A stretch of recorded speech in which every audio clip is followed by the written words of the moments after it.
We would like to thank our co-host this year, the Faculty of Economics, Prince of Songkhla University, and the Bank of Thailand.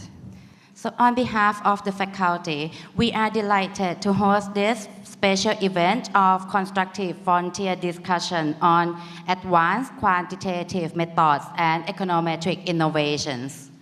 And at this moment, I would like to give the stage to Assistant Professor Phairat Kanchanakarun, the Dean of Faculty of Economics, Chiang Mai University, who will be briefly report the details of this conference. Please welcome Dean Phairat.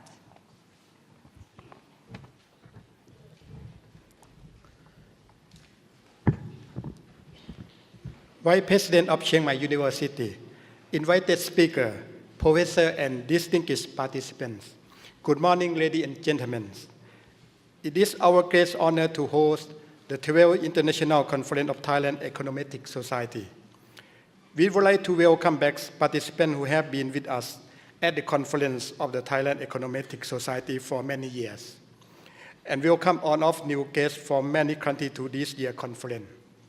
On behalf of the Faculty of Economics, we would like to express our sincere thanks to Chiang Mai University for their guest support. To International Conference of Thailand Econometric Society every year. And again in this year. The theme of this year is structural change and their econometrics modeling. This conference aims to provide the opportunity for all participants who share the advanced knowledge in econometrics and quantitative methods.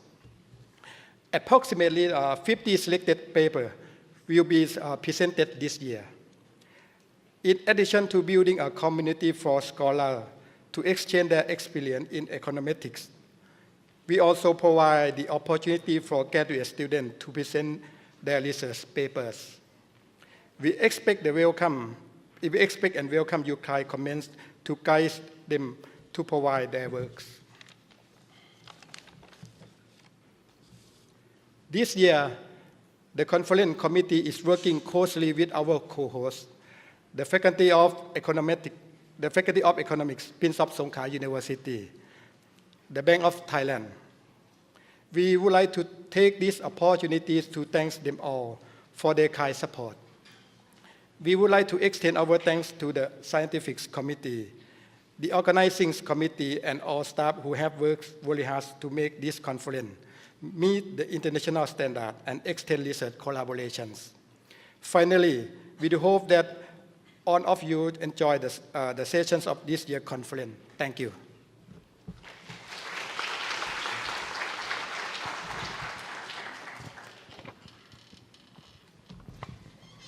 Thank you very much, Dean Phairat.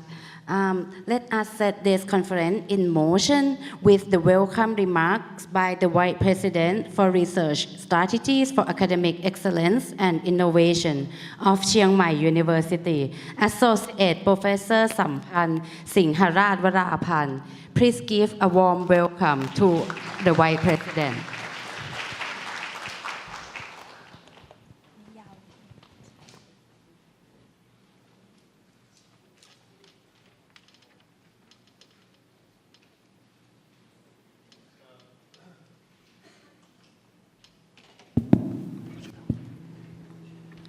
Invited speakers, distinguished professors, distinguished guests, ladies and gentlemen. First of all, may I begin by thanking the Dean Phairat Kanchanakarun for providing us with the conference summary. On behalf of Chiang Mai University, it is a great honor and pleasure for me to be here at this 12th International Conference of Thailand Econometric Society, or TES2019, with the theme Structural Changes and Econometric Modeling. With world-leading researcher in the field of econometrics participating.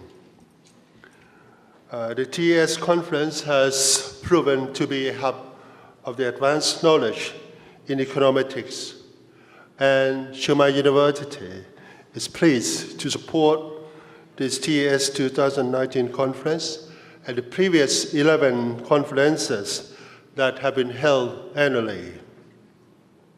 At Chiang Mai University, we are striving towards becoming one of the leading research institutes in Thailand and to enrich our communities and society with our state-of-the-art research.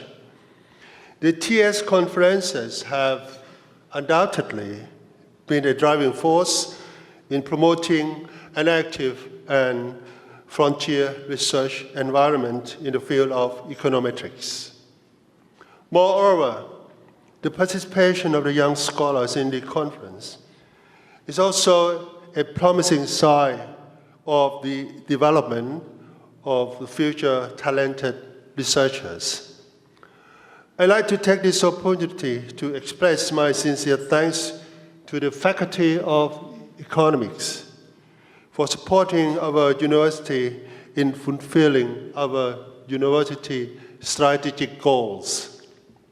I would also like to express my sincere appreciation to the scientific and administrative committees and all the staff who have worked diligently to make this conference possible, and for creating this opportunity to extend our research collaborations together.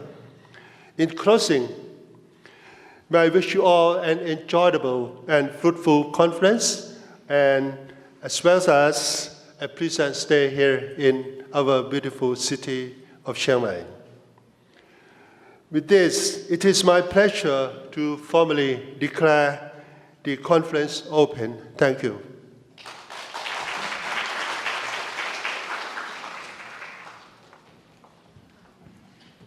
Thank you very much, Professor Sampan. And now to welcome you all to Chiang Mai, we would like to present you with our traditional Northern Thai dance originated from Chiang Mai, which is called Phon Lep. Phon means the traditional Thai dance, and Lep means nail. So it's basically nail dance. Phon Lep is traditionally the opening show for important events in northern Thailand. So let's us now give the stage to the dancer.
Okay,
thank you very much, the dancer.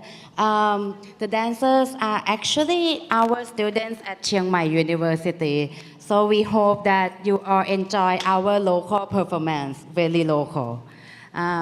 Before we progress to the next session of the conference, we would now like to invite our invited speakers as well as our distinguished guests in front of the stage to take a group photograph. Okay, so please proceed to the stage. Thank you very much.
Okay, thank you very much, everyone. So it's now time for our first session.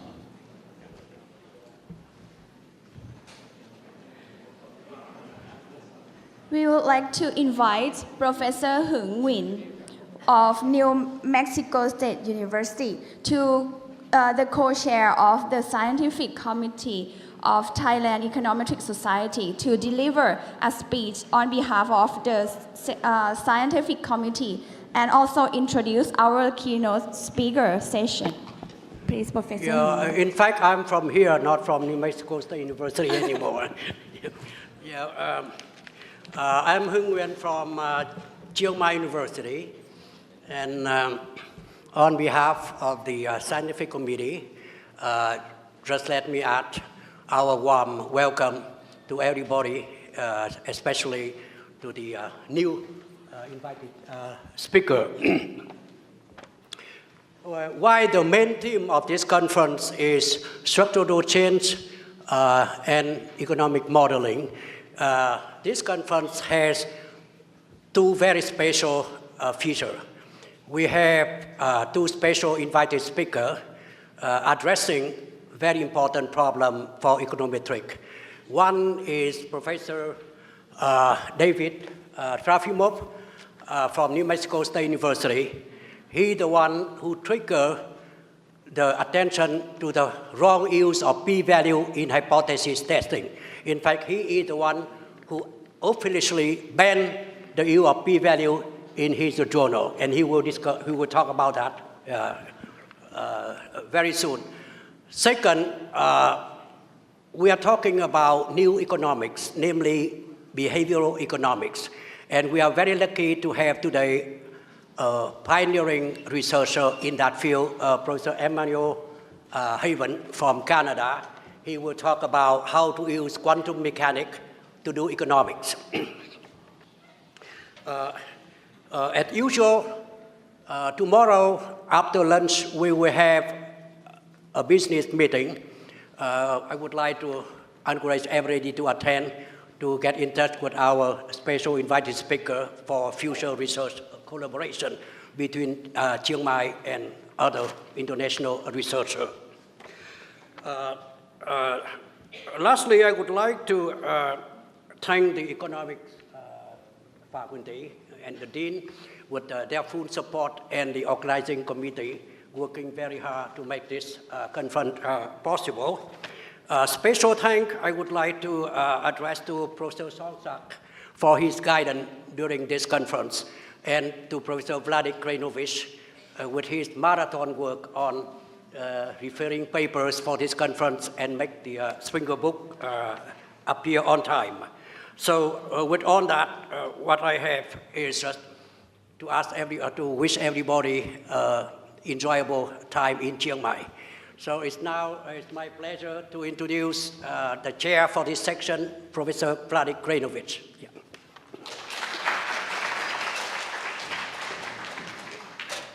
Thank you very much, Dr. Nguyen, for a wonderful introduction. So we have three plenary speakers, and we start a little earlier, which is okay. So we'll have more time for the speakers and more time for the questions. So the first speaker will be, as Professor Nguyen mentioned, Dr. Emmanuel Haven. He will be giving a talk, The Quantum Formalism for Social Sciences. Dr. Emmanuel Haven is endowed chair of Memorial, Fasarouk Endowed Chair of Memorial University in Canada. He is a co-author with Dr. Andrei Khrennikov of the Cambridge University Press book, Quantum Social Science, the main book on applications of quantum ideas to social science, psychology, economics, and so on. And he's the author of numerous papers, and he is one of the main leaders of this quantum econometrics movement. So let's welcome Professor Haven.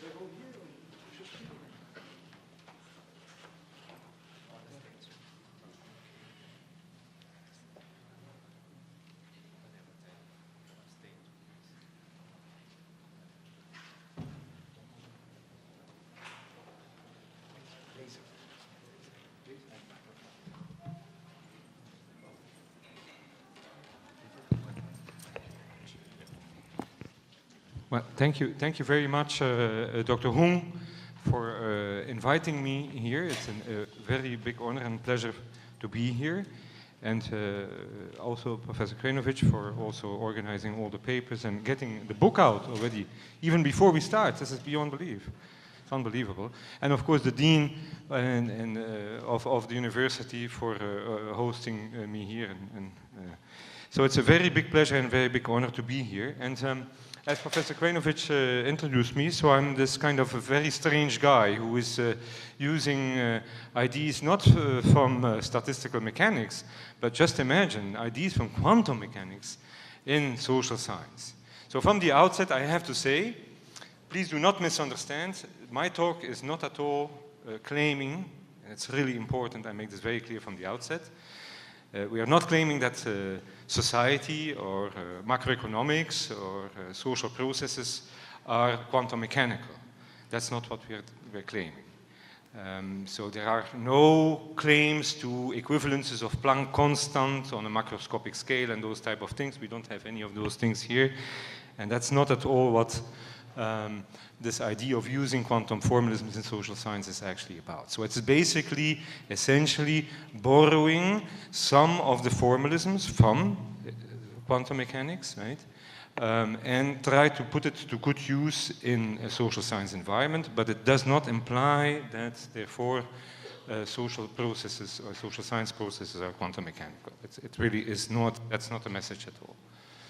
Okay, so I'm at a place called Memorial University. You may know or you may not know. It's in a very beautiful province of Canada, Newfoundland, which is the first part of Canada, North America, actually you hit when you fly into North America. And it's an extremely beautiful place, a wonderful university, and you're most welcome to come and visit us and visit the university and visit the province. You will be astonished to see how beautiful it is. Okay.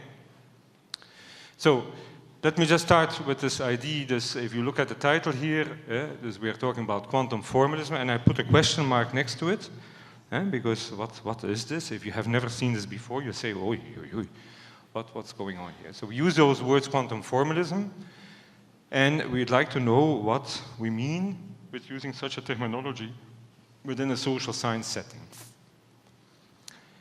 What we mean is that we use those concepts from quantum mechanics, but those concepts are used, and we are very, very, very, very, very clear about that. They are used outside of the natural remit of quantum mechanics. There is no implication that that society is having quantum mechanical processes. Here is an example of some of the first use of those concepts in an interaction between two very, very famous people.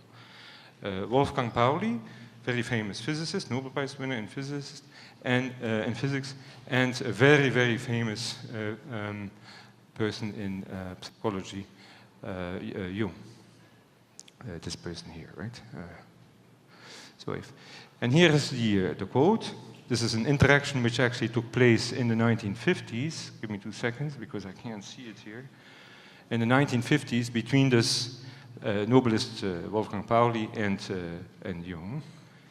And it dealt with the interaction, or the idea that the interaction between consciousness and unconsciousness would be analogous to the idea of complementarity in quantum mechanics. Now that's something which Wolfgang Pauli actually proposed. And the impossibility in quantum mechanics, complementarity means the impossibility to distinguish between the behavior of an atomic object and its interaction with the instrument observing it. And there is a whole discussion, if you look in the book, here, this very, very, very nice book by Meyer on atom and archetype, where the exchange of those ideas between Pauli on quantum mechanics and psychology is taking place.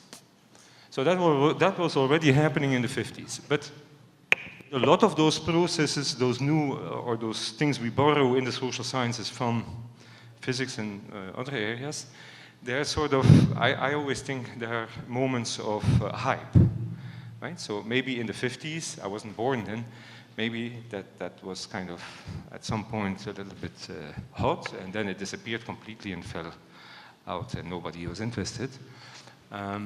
So we have to be a little bit careful, because I think after, in the 60s and the 70s, I cannot see much work, 80s not even, on using quantum mechanics ideas or formalisms in social science. But there are, in the 80s, even in the 70s already, some very important authors like Jesko Rögen, for instance, at Harvard, who were using ideas from statistical mechanics in economics. That's for sure. And we actually reported on this paper in a popular journal. It's New Scientist is a sort of a a science magazine which is very well known in the UK.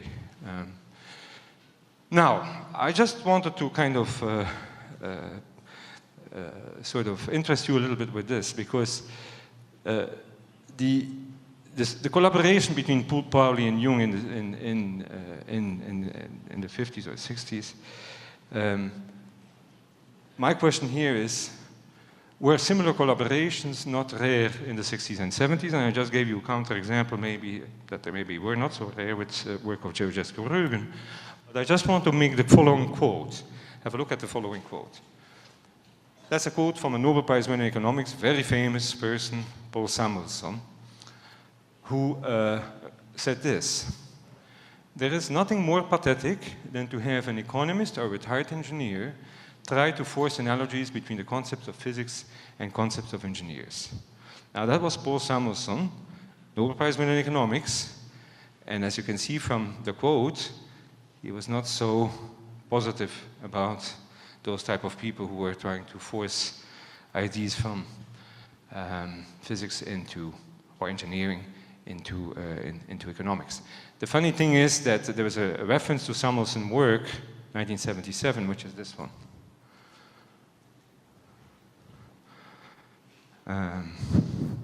So that maybe juxtaposes a little bit the comment. Okay.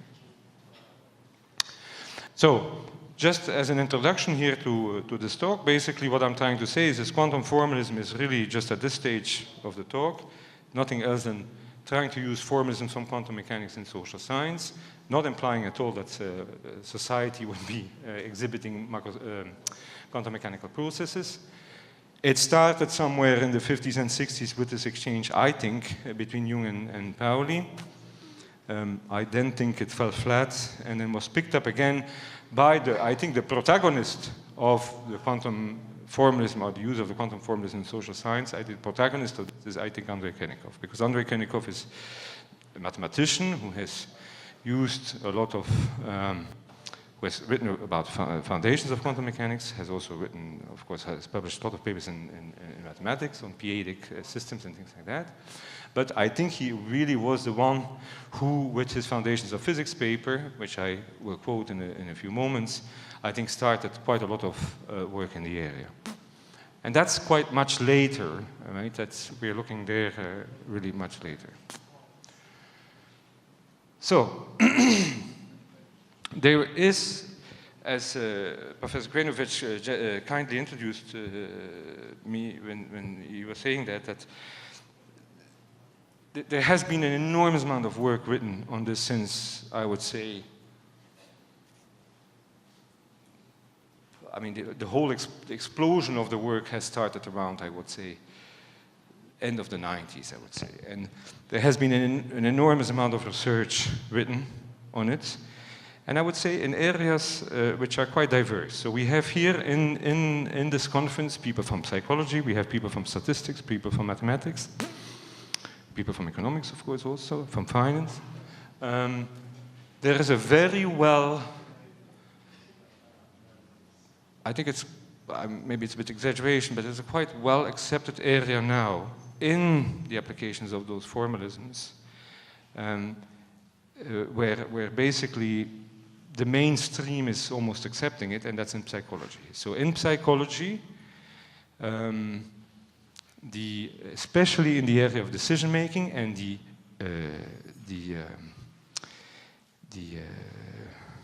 how do you say, the paradoxes in decision making and the accommodation of those paradoxes in decision making with the use of quantum formalisms, that area has fared very, very well in research in those formalisms.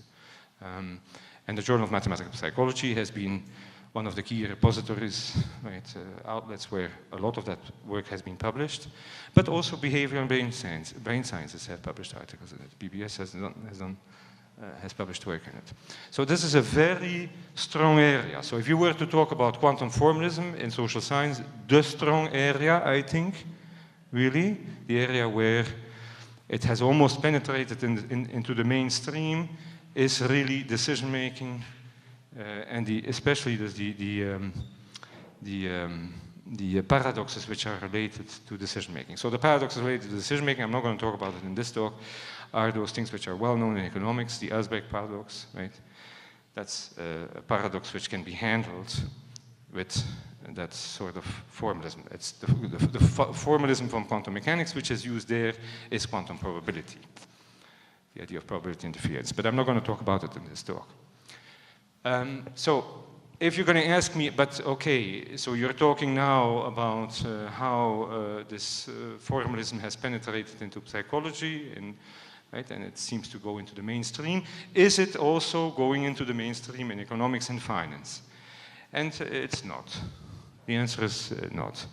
Now, we realized one good achievement, I think, with a special issue in the Journal of Mathematical Economics, where some of this work was published, right, using mostly, again, probability interference. As you know, of course, in economics, the underpinnings of expected utility work with decision-making formalisms, and the Ellsberg paradox is one of the problems where the decision-making is sort of paradoxical. So that's where, of course, this can be used again.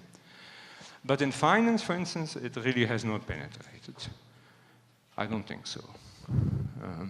And I really think, and at the end of the talk you will judge, but I really think that if we want to really be successful with using those concepts, we have to also show that the mainstream can be accepting of what we do.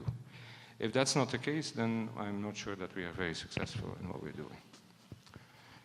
Right, so here to give you an overview of some of the research which has already been published in this area. We're talking again, quantum mechanics to social science. I'm starting with decision making, right?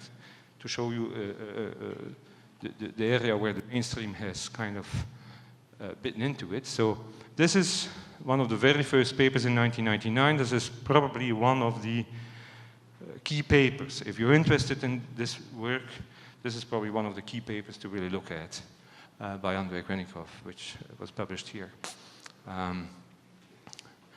And then there's some other work. This is a book by Andrei, which appeared in 2010. And then you see here, this is in decision making, but here within the Journal of Mathematical Economics. Some work in behavioral and brain sciences by also people like Emanuel Potos and Jerome Busemeyer. And then some other work by Arkady Plotnitsky.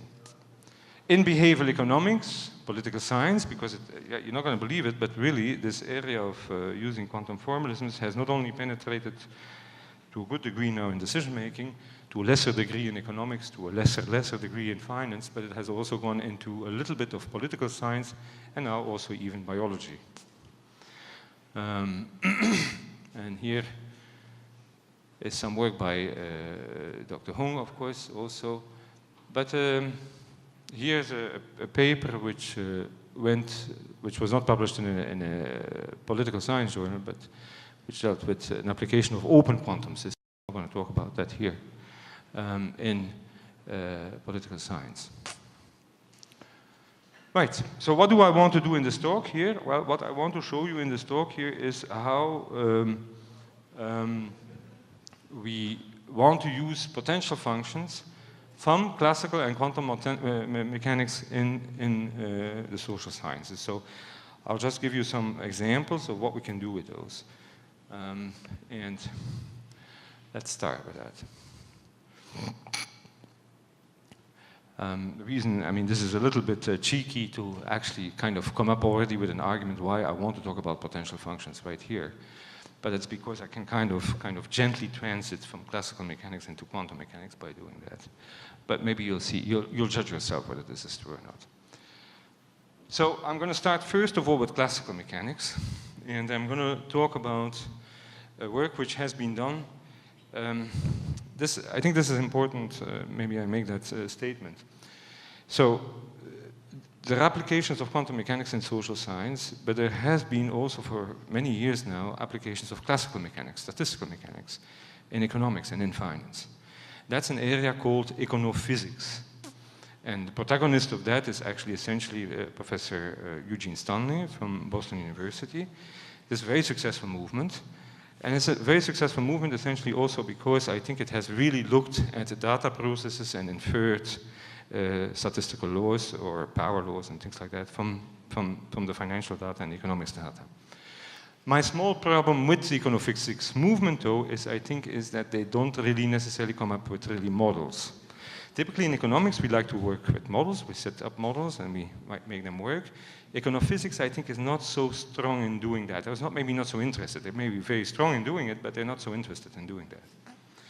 So the reason why I'm starting here with classical mechanics and the example I give you on the potential function is because the work I'm going to present here very briefly by a colleague of mine who was formerly at the National University of Singapore is a counterexample of that. That is work which really tries to introduce the Hamiltonian framework and thus provide for a sort of an anchor model which you could use in economics. And that's quite rare, especially in the econophysics area. I think that's pretty rare. I'll give you a couple of just hints of what this model is about. So so that's the first thing I'm going to discuss. Then I'll discuss later on potential functions in arbitrage, no arbitrage, and then I'm going to go into quantum mechanics. But let me just start with this. So this is work by Belal Baki, who published in 2013 this very first paper on what he calls statistical microeconomics. So this paper really is, I think, one of those very rare papers where the physical framework, the Hamiltonian framework, right, is kind of used to develop or rewrite a theory in economics, but really where it's really looking at a model. And that's pretty powerful, I think. And in this paper, what he does is he defines a so-called microeconomic potential, which he defines to be the sum of the demand and the supply function. So maybe if there are not people here not from economics, demand function, right? The price and quantity is inversely related. That's what we teach our students, right? And then the supply, the relationship between quantity supplied and price is such that you supply more, right, when the price goes up. So what he does in this paper, and in subsequent papers, because this is not the only paper, he has subsequent papers where he has also used data and so on. So that's not the only paper. But in this paper, he basically defines the VP, this round VP here, that's the potential function. He defines that to be the sum of the demand and the supply. And then he gets to the minimization of this potential. And by minimizing this potential, what he finds actually is this condition here, that the change of the demand from a change in price is exactly equal to the negative change of the price on the supply. The minimization of the potential leads to the equilibrium price you would find back in economics. So basically what he does is he uses a framework where he uses a potential function to find the minimum of the potential to find the equilibrium price, exactly the same equilibrium price you would find in economics. But there is an advantage, because the advantage is, but I have nothing to show on a board here, right? There's no board. I wanted to draw something, but that's okay. So basically what you have is typical potential. You have a sort of a well, right? And you have that minimum here. That's your equilibrium price, and that, if you draw a probability density function around that well, right? That point here at the minimum is the most likely point. What he does this is minimizing that potential to find the equilibrium price, which completely is exactly the same equilibrium price you would find in economics. But there is an advantage. The advantage is that you can say things around what happens around that minimum, right? So you can say things on what happens around that minimum, and the potential is part of the Hamiltonian framework. So there is also a kinetic term. I'm not talking about it in here, but there's also a kinetic term in the statistical microeconomics setup, you see? So this is one of the very few papers, I believe, which really uses a phenomenally important framework in classical mechanics, and really uses it to good use in economics. And actually, by using the Hamiltonian framework, I can describe dynamics. I can talk about what happens around the minimum with the real potential. I really get additional information by using this Hamiltonian framework in economics. And that's one, I think, of the very few papers which has done that. Right?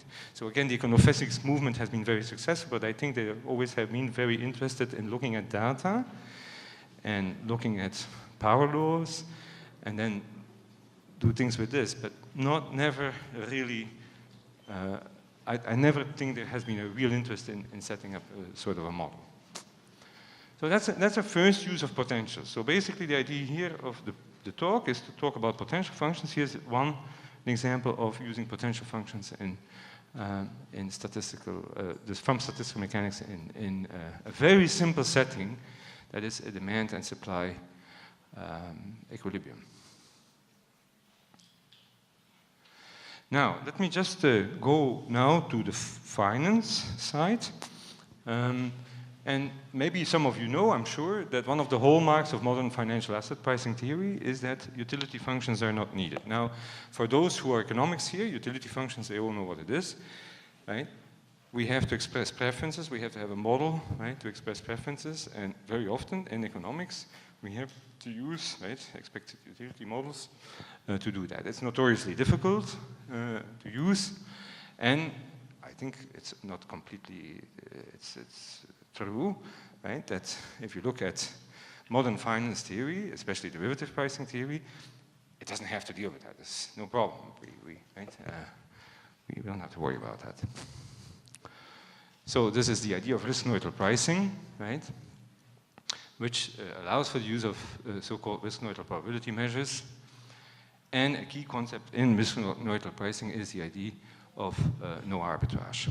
So here I'm going to finance, and I'm giving you an example of a potential function which we could use in finance. So here is a very simple case of what we could call a financial payoff function. Simply a function going from a domain on the positive real numbers, right, to the real numbers. And what is it? Very simple, very, very simple. You buy a contract which stipulates the details of the payoff function. This exists for real, so I'm not even inventing this. And you buy that payoff function, and then you hope to realize a certain payoff, conditional upon where the underlying asset will position itself after you bought the payoff function. So you buy the payoff function, right, give some money to buy this payoff function, and you then hope that the asset which it refers to will lie in an area. I can't draw it. I don't have a board here. I cannot show it to you. But in an area where there was going to be a positive return, right?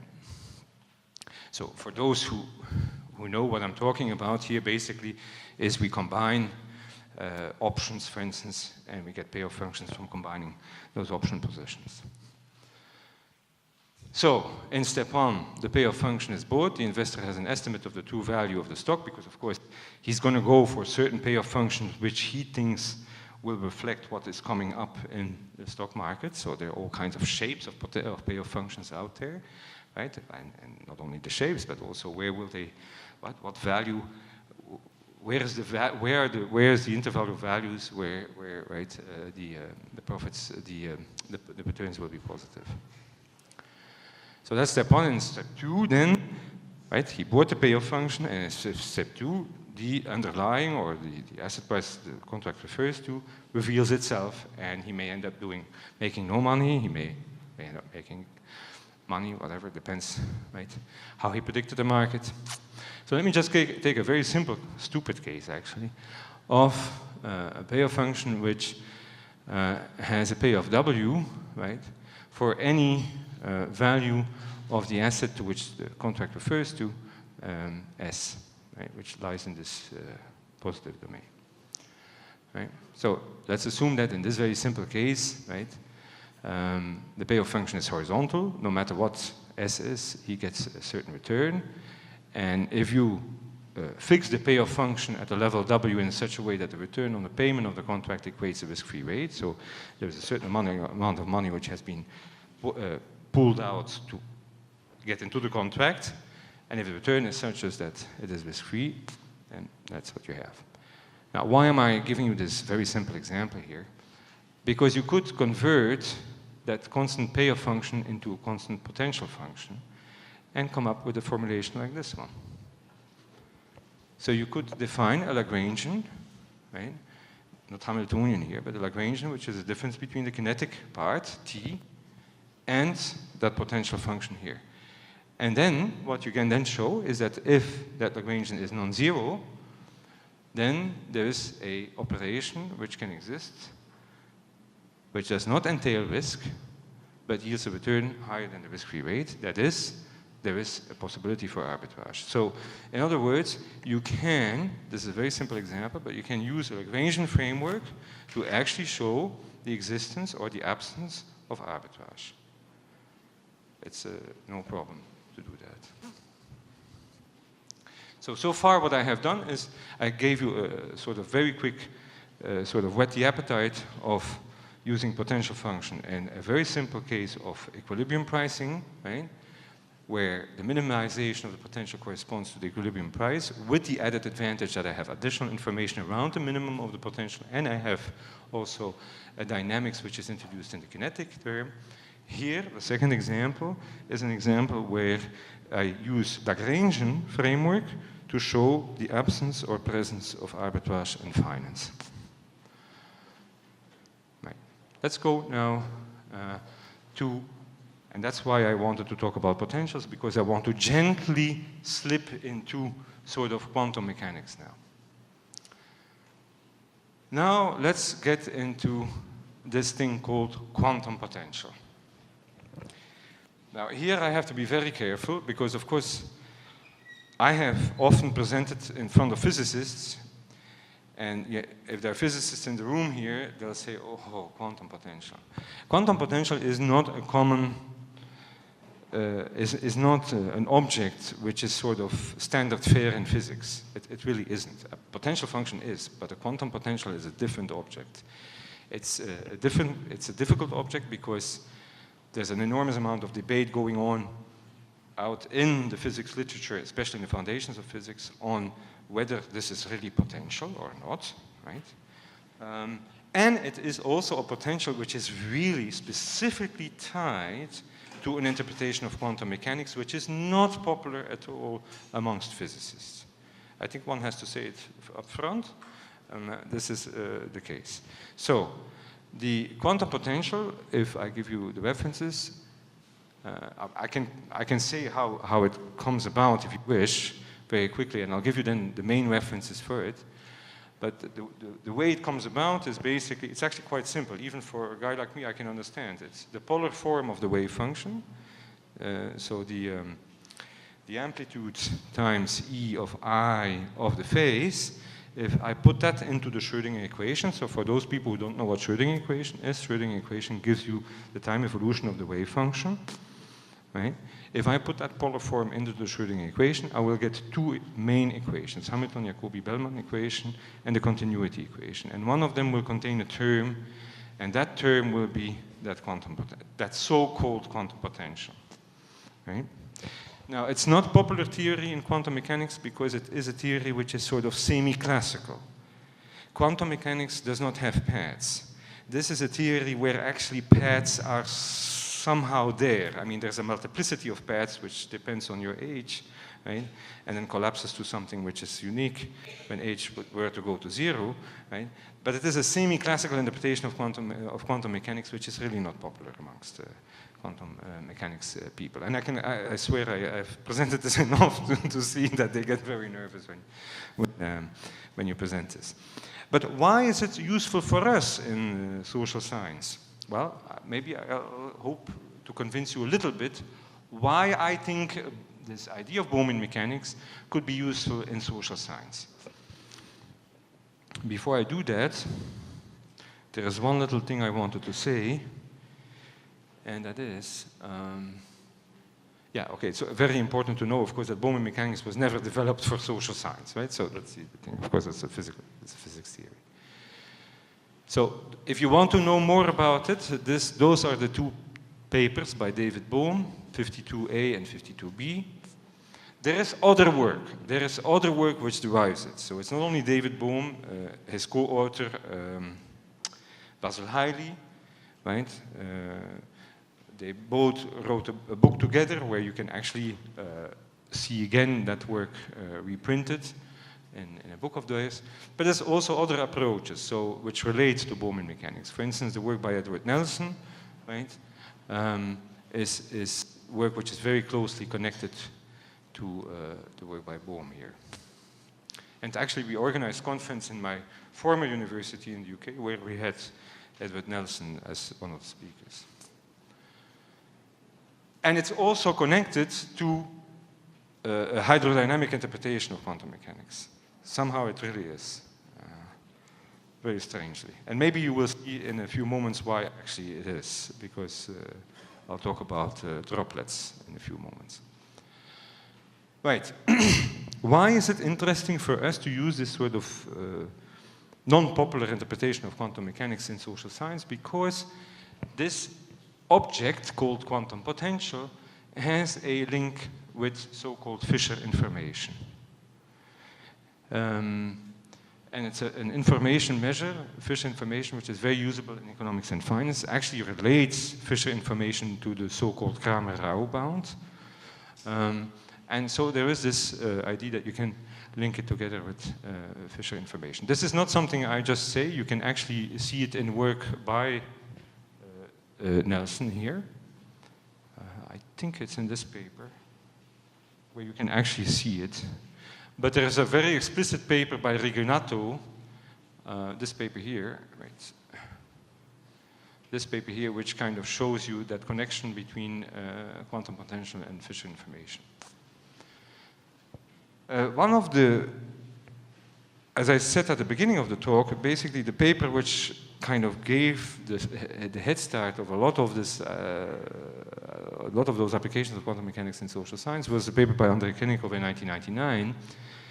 And Andrei and Olga Shustova did publish quite a lot of work on using Bohm mechanics also in finance. Another person who did it in finance was Ray Hawkins and Frieden, who, especially Frieden is a very well-known authority on Fisher information, and they have published some very nice papers on applying especially Fisher information in financial economics via, of course, the idea of the quantum potential.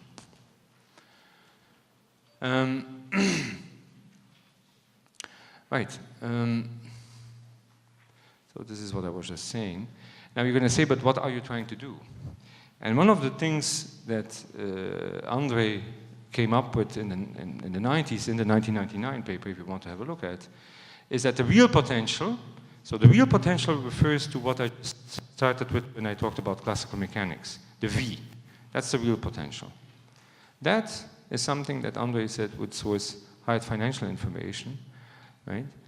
And then the quantum potential would source or be reflective of information sourced from psychological social influences.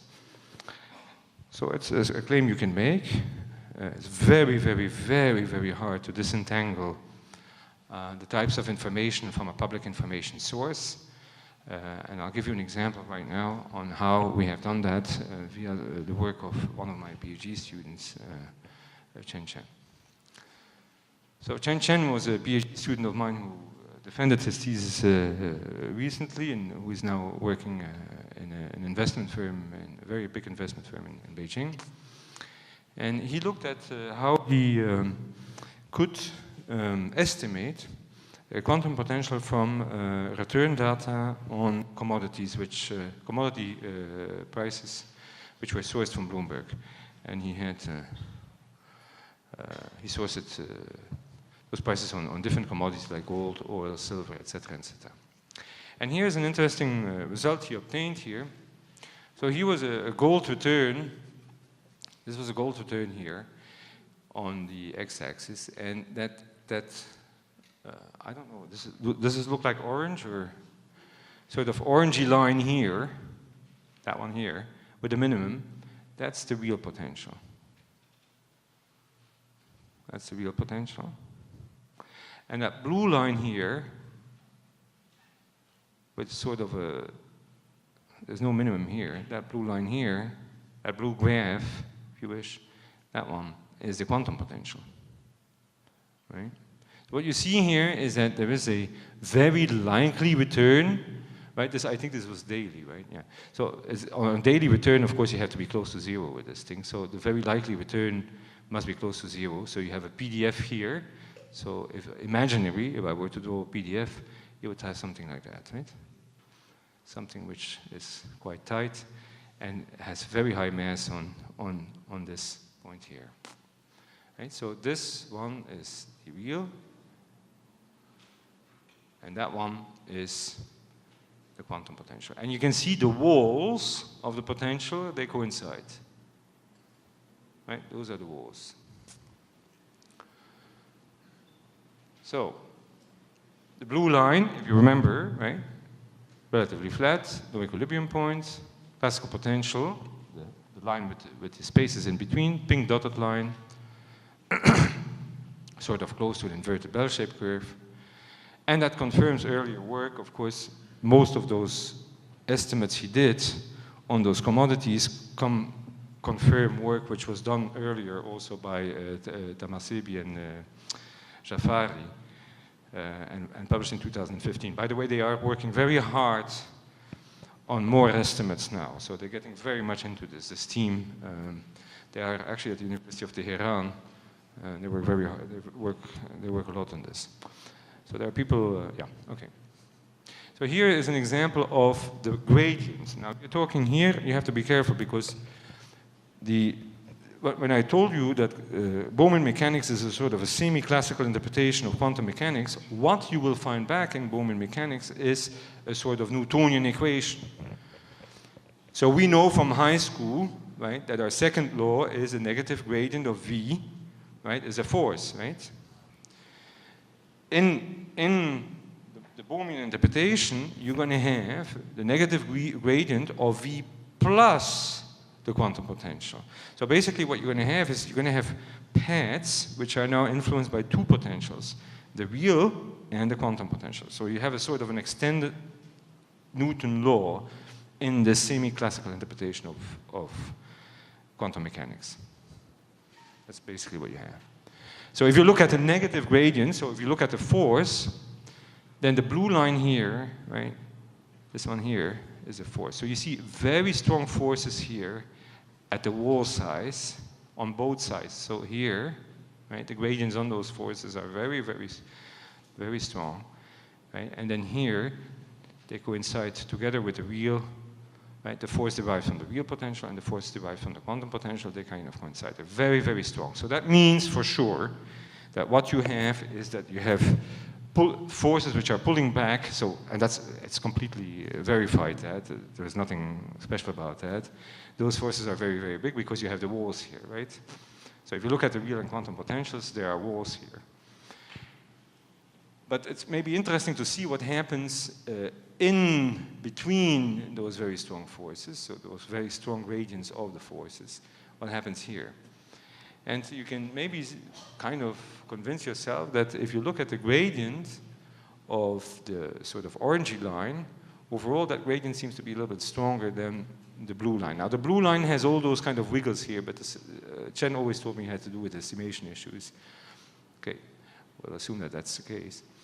But what you have here is maybe a different sort of gradient, right, between the real as opposed to the force derived from the real potential as opposed to the force derived from the quantum potential. So we can say that returns which are less than, well, within as the interval within the walls, obviously,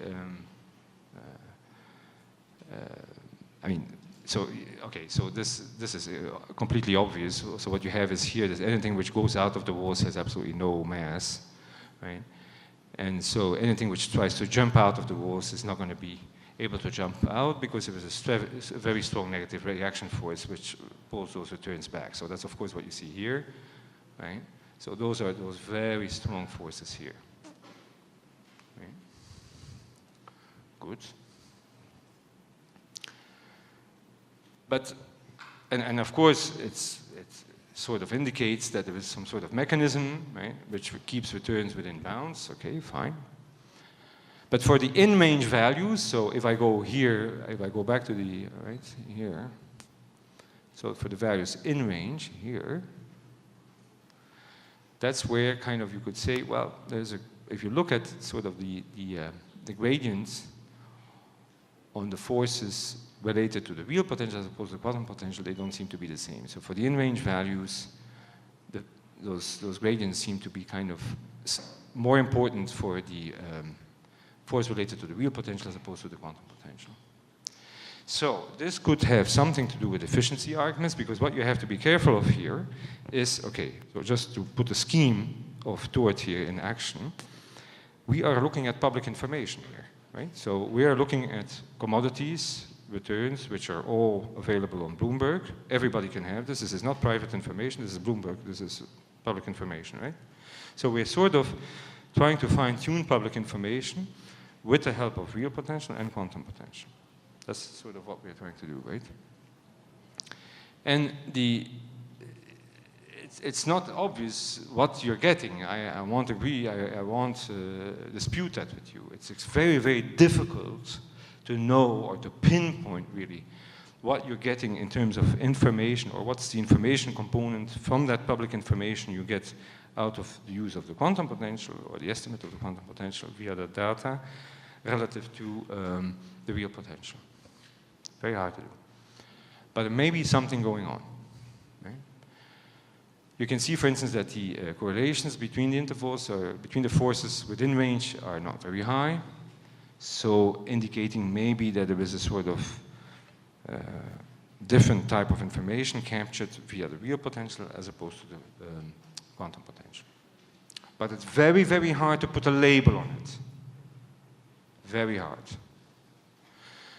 What we have seen, for instance, or what Chen has seen in the period 95 to 2017 is that the wall distance, right,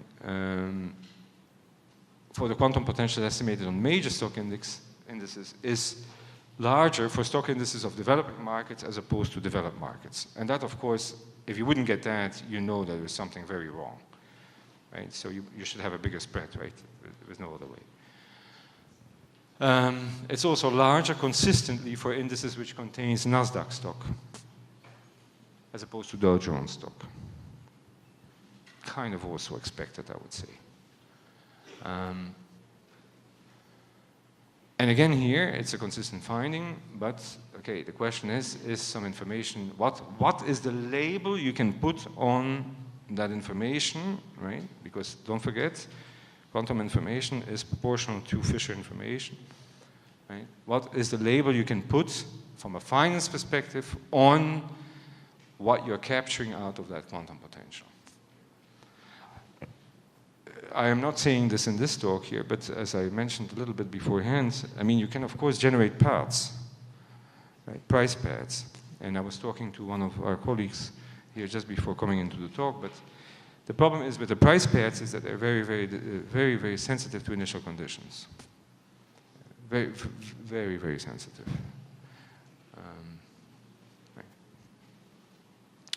Right, so where are we going next with this? Well, I think where we're going next with this is that we will continue using the framework of Bohmian mechanics in finance, that's for sure. I think there is interest in it, and I can see it from the people who work on it, that there is absolutely interest in making estimates of quantum potentials, not only in finance, but in other areas too. So there is something building there, that's for sure. I cannot say, and I cannot claim, and it would be extremely deceptive to say that we have found anything which really proves that this approach is really maybe breakthrough. It's not the case at all at this stage. But I have a feeling that there is some good reason to believe that quantum potential, because of the Reginato work and also Nelson's work, because we know it has a proportional relationship with information, measure Fisher information, it must be measuring some information from, in this case, for instance, public information. So what does it really mean? What in financial terms is it really measuring? Right? And don't forget, semi-classical, so I do have path generation potential here with this, because I can use with an extended Newton law, right? I have a negative gradient on two potentials here. So, okay, but that's I think really where it stands. But there is a lot of interest, I can feel it, since now about a year, there is really a lot of interest forming on that, that's for sure. So where do we are going next? Well, we are trying to continue attempting to better formalize information. Are we succeeding in this? Well, I think because the title of the talk is Use Quantum Mechanical Formalisms in Social Science, I think if you just do an overview, like they would say, an état de compte of what is accomplished in using those formalisms in social science, then I think you have to start really with the work which has been published in decision making, right? And the developments in the decision making area are probably the least incremental at this stage, because there has been a lot which has been done there. Now there are developments I mentioned a bit earlier in biology, in quantum bioinformatics. Computer science people are of course interested in the quantum ID because they look at search processes and things like that. In biology, there has been work which we published, Terry Robinson and myself, on actually using quantum field theory, so counting operators in biology. But there's a lot going on in biology. There is a lot of stuff going on in biology right now, I can say. Polina Kernikova, who is another student of mine who is in Leicester and who will present in Vietnam, right, has done and is doing quite some good work on open quantum systems in political science. So open quantum systems are much more complicated, right, than what we do here.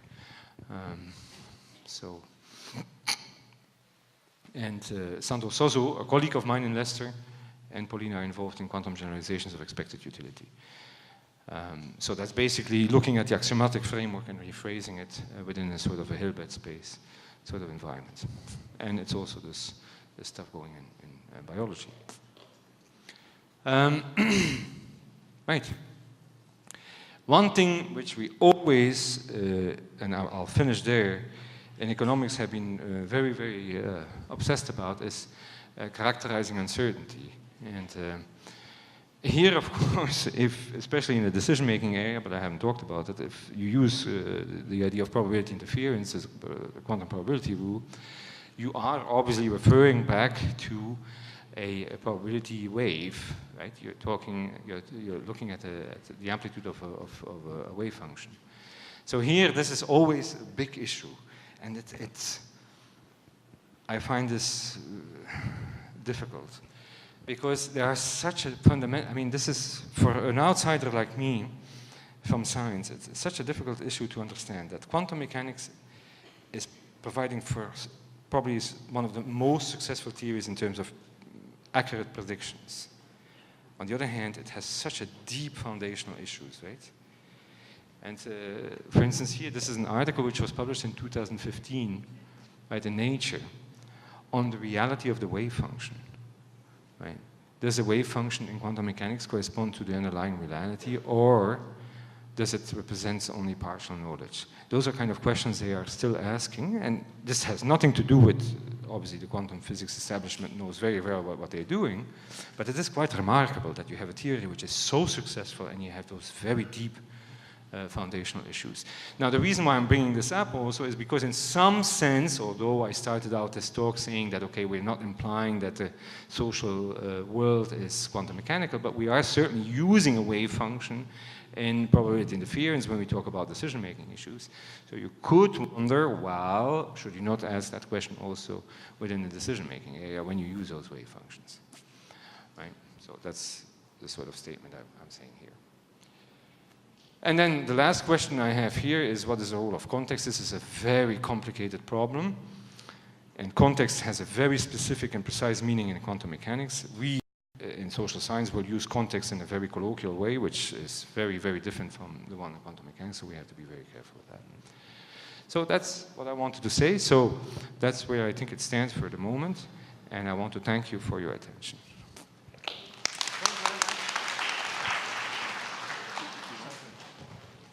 Okay, so we have time for some questions. There are microphones around here, so if you want to ask some question or make some comment, please come to one of the microphones. Okay. So essentially, you use Boolean mechanic to do economic. So if a new student or a layman asks you the following question, in which situation in economic I should use quantum mechanics, how you answer that? In economics or in finance? Or, you mean in quantum mechanics in economics or in finance? No, I mean, if a student in economic asks you the question, I have economic situation, I use the classical one, why should I change that into quantum mechanics formalism? Yeah. So if it's in an economics context, the quantum formalism is useful from, in terms of expected utility. So once I look at expected utility and I want to reformalize, I want to accommodate, put it this way, right? Paradoxes like Ellsberg's paradox, which are completely linked to Savage expected utility issues, then I can use really probability, quantum probability. I can use probability interference rule. If you're going to ask me, can you use Boolean mechanics in this context? I don't think so. For me, Boolean mechanics is really applicable in finance just because, and maybe it is applicable to in economics to some extent too, but I think in finance that's where I see it applying. But in terms of economics, if an economics student would come to me, I would say, look, you're interested in expected utility, you're looking at the expected utility axiomatics for Savage, for instance, you want to accommodate them, try to accommodate paradoxes like Ellsberg with probability interference rule. If you want to generalize expected utility, you can also do it, you can try. That's the work Sandro does. But this has nothing to do with Boolean mechanics. Nothing. That's just straight out of the can, usual quantum mechanics, but no peculiar interpretation from such as Boolean. Okay, thank you. Other questions, comments? Okay, yes. Okay. So Schrödinger's equation, of course, is deterministic of the wave equation, plotting it forward in time, and you have paths. So the natural question is prediction. Have you looked at your predictions versus the class? Yeah, no. I mean, we have, but it's not. It's the sensitivity. The sensitivity to initial conditions is really bothersome. There is also an issue in Boolean mechanics, which is quite not so nice, is the fact that to have non-zero quadratic variation, you have to really do something incredible, and you don't have it. So you don't. So Brownian motion paths have non-zero quadratic variation. This is, you're not going to, you really have to go to enormous lengths to get to non-zero quadratic variation with this. You don't have it. I think you have to make mass has to become, has to be dependent on a random parameter, and it becomes very complicated. Yeah. Okay, other questions? Okay, so we'll have a chance to ask a lot of questions during lunchtime and everything. Thank you very much. Thank you very much. Thank you. So the next speaker in the plenary session is Dr. David Trofimov. He is a Distinguished Achievement Professor of New Mexico State University. He is an editor-in-chief of the Journal of Basic and Applied Social Psychology, and he is a fellow of the International Association of Psychological Science. And I want to emphasize that his name of his talk is My Ban on New Hypothesis, Testing and Confidence Intervals. He was the first to kind of do something about the controversy about the p-values, and he actually was the first editor-in-chief to explicitly prohibit the use of p-values in papers published in his journal, and that started the whole new activity. As Professor Hung saying, he's one of the so-called gang of four, the four active people who are trying to replace the non-reliable and kind of outdated idea of p-value testing with more precise and more adequate and more modern techniques. So let's welcome Dr. Trofimov.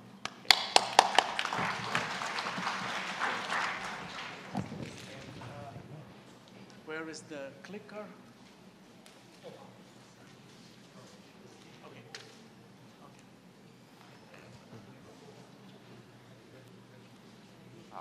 Thank you.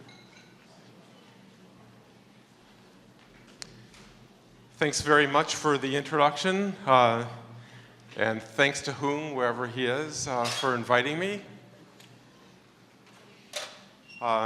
Also, thanks to all of you for coming and listening.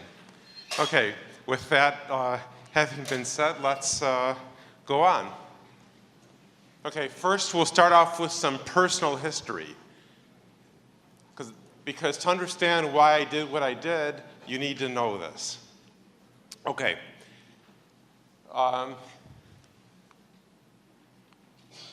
long time ago, not the Middle Ages long time ago, but still a long time ago, I wrote a paper in Psychological Review, which is the top journal in psychology, where I criticized p-values.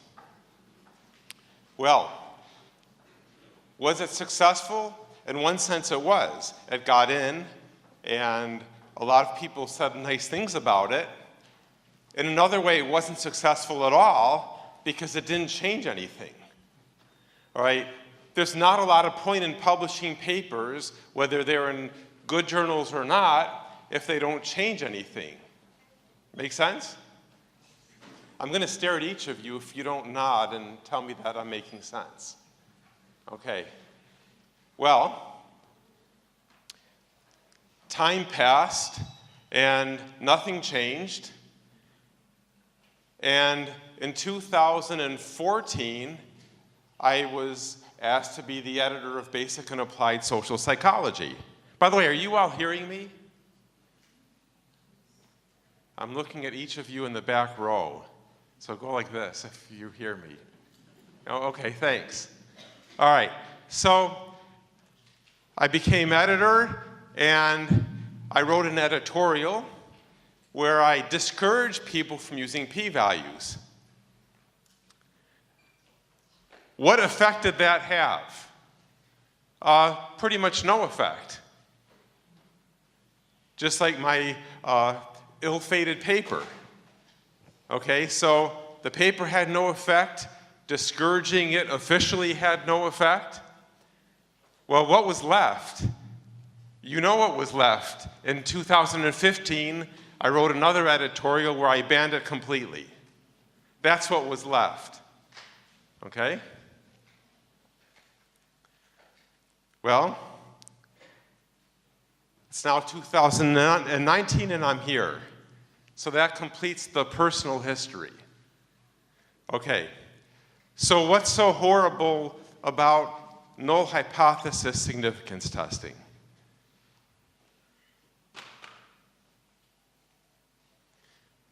By the end of this talk, I hope to learn how to use this device. Okay, let's look at a couple of anti-David quotations.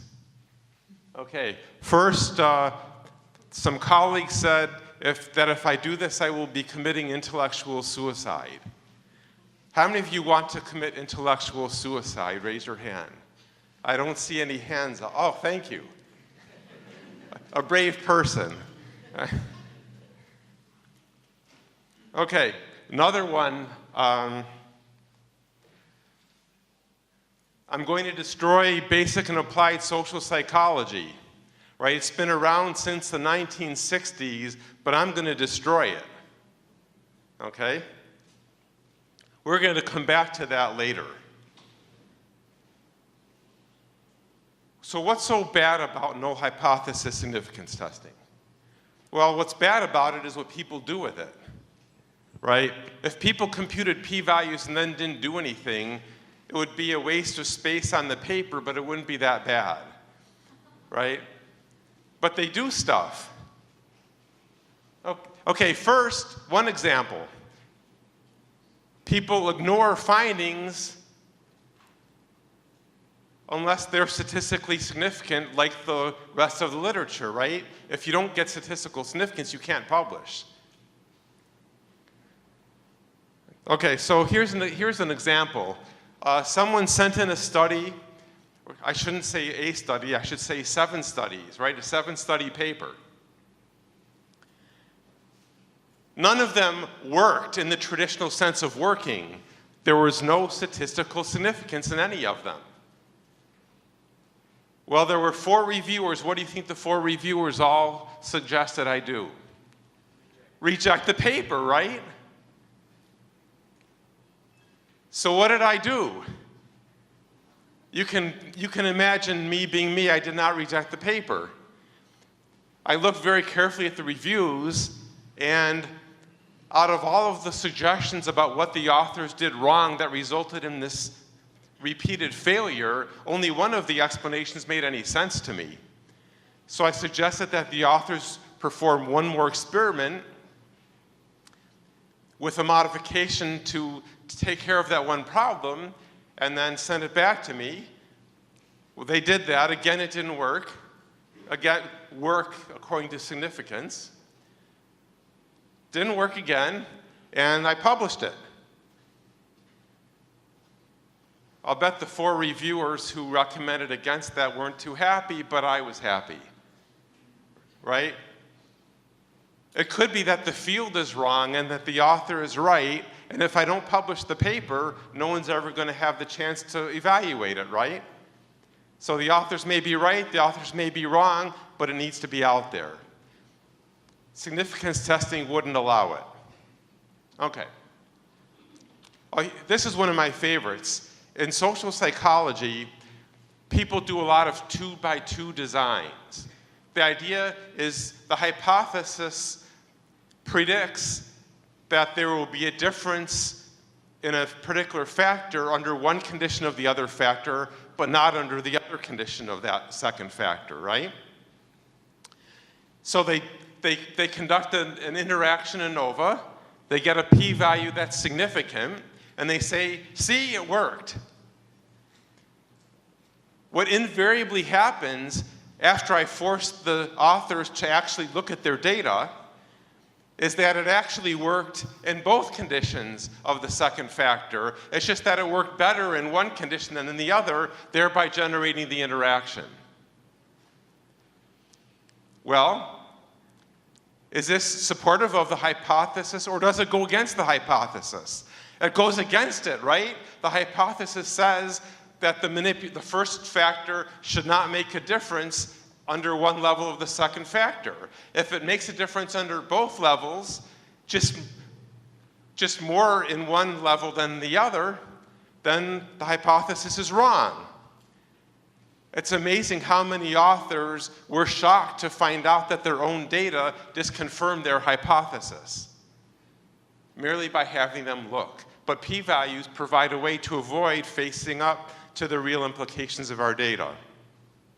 That's terrible. Are you convinced that this is terrible? Go like this. Okay. Another problem is that people ignore the size of the effect. I wish I had money for every time someone submitted a paper, got a significant but almost something so small it was almost not there, but a significant effect because of so many participants. And then they made all these recommendations for how we need to use their finding in applications. Why should you use a finding in an application when the effect size is maybe 0.1 or something like that? That doesn't make any sense, but that's typical because, again, we look at the p-value, but we don't look at the effect size. Okay, there's a more general issue here. I stole a word from Sander Greenland, who I've been emailing with a lot. he likes to use the word dichotomania, right? Significance testing with p-values promotes dichotomous thinking. It's the hypothesis is true or false. Never mind that it might be true or false to different degrees, that the effect size might be some number rather than just there or not there. Make sense? Okay. Oh, another of my favorite crimes, that is the inverse inference error. Okay, no less a person than Fisher pointed this out. Goes like this. What's P? P is the probability of your effect or one more extreme given the null hypothesis. So if P is a low number, what do? We make an inverse inference that the hypothesis is unlikely to be true. Now, if that seems reasonable to you, let me give you an analogy. If I ask you, what is the probability that someone is president given that the person is an American, what would you give me? You'd give me a really low number because there are about 300 million Americans and only one president, right? Let's take the inverse. What's the probability that someone's an American if that person is president? According to the Constitution, that probability should be 1. So you see that the probability of one thing given the other can be very different from the probability of the other given the first. Okay? And yet that's the error that we make all the time when we're using p-values. And then there are a bunch of abuses in regression. I don't need to go through all of them. I'll just be quiet for about 30 seconds and let you read them.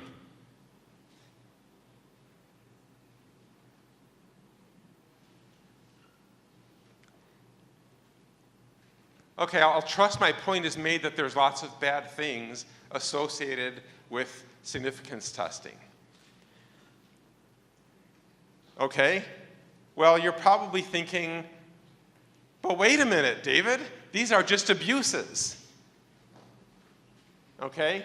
These are just abuses. What if we do it correctly? Then it's okay, right? And one of the things people always tell me is, why throw the baby out with the bathwater? Right? Just because people abuse p-values doesn't mean that I should ban them. Or does it? Well, let's imagine for the moment that there really is such a thing as proper use. Okay? Well, as you may know, or at least may imagine, there have been lots and lots of calls for better statistics education so that people won't abuse p-values over the last, I don't know how many decades, since before I was born, which was a long time ago. Okay? They haven't worked. We're still abusing p-values. Okay. We just find more and more sophisticated ways to perform abuses. See, the problem is this. The abuses are simply too tempting to avoid. I mentioned backyard pools. Why? Well, because there's an interesting US law. And I want you to think about this. Suppose you have a house with a pool in your backyard. The neighbor's kid climbs the fence, jumps into your pool, and gets drowned. Whose fault is it? Yes, it's your fault. Because the mere fact of owning the pool is considered an irresistible temptation. Well, I'm going to claim that p-values are an irresistible temptation. Okay? And in fact, Richard Morey has a blog about how even Jerzy Neiman, the guy who warned against all the abuses, nevertheless committed the abuses in his weather research in the 1960s. Okay? So the argument that if we only educated people, it would be okay is not a good argument. It's not supported by anything. Just remember irresistible temptation. Okay, but is there even such a thing as proper use? Sure, don't do anything. If you compute the p-value and don't use it for anything, that's okay. It just wastes space on the paper. But of course, that's never going to happen. Anyone who computes a p-value is going to use it.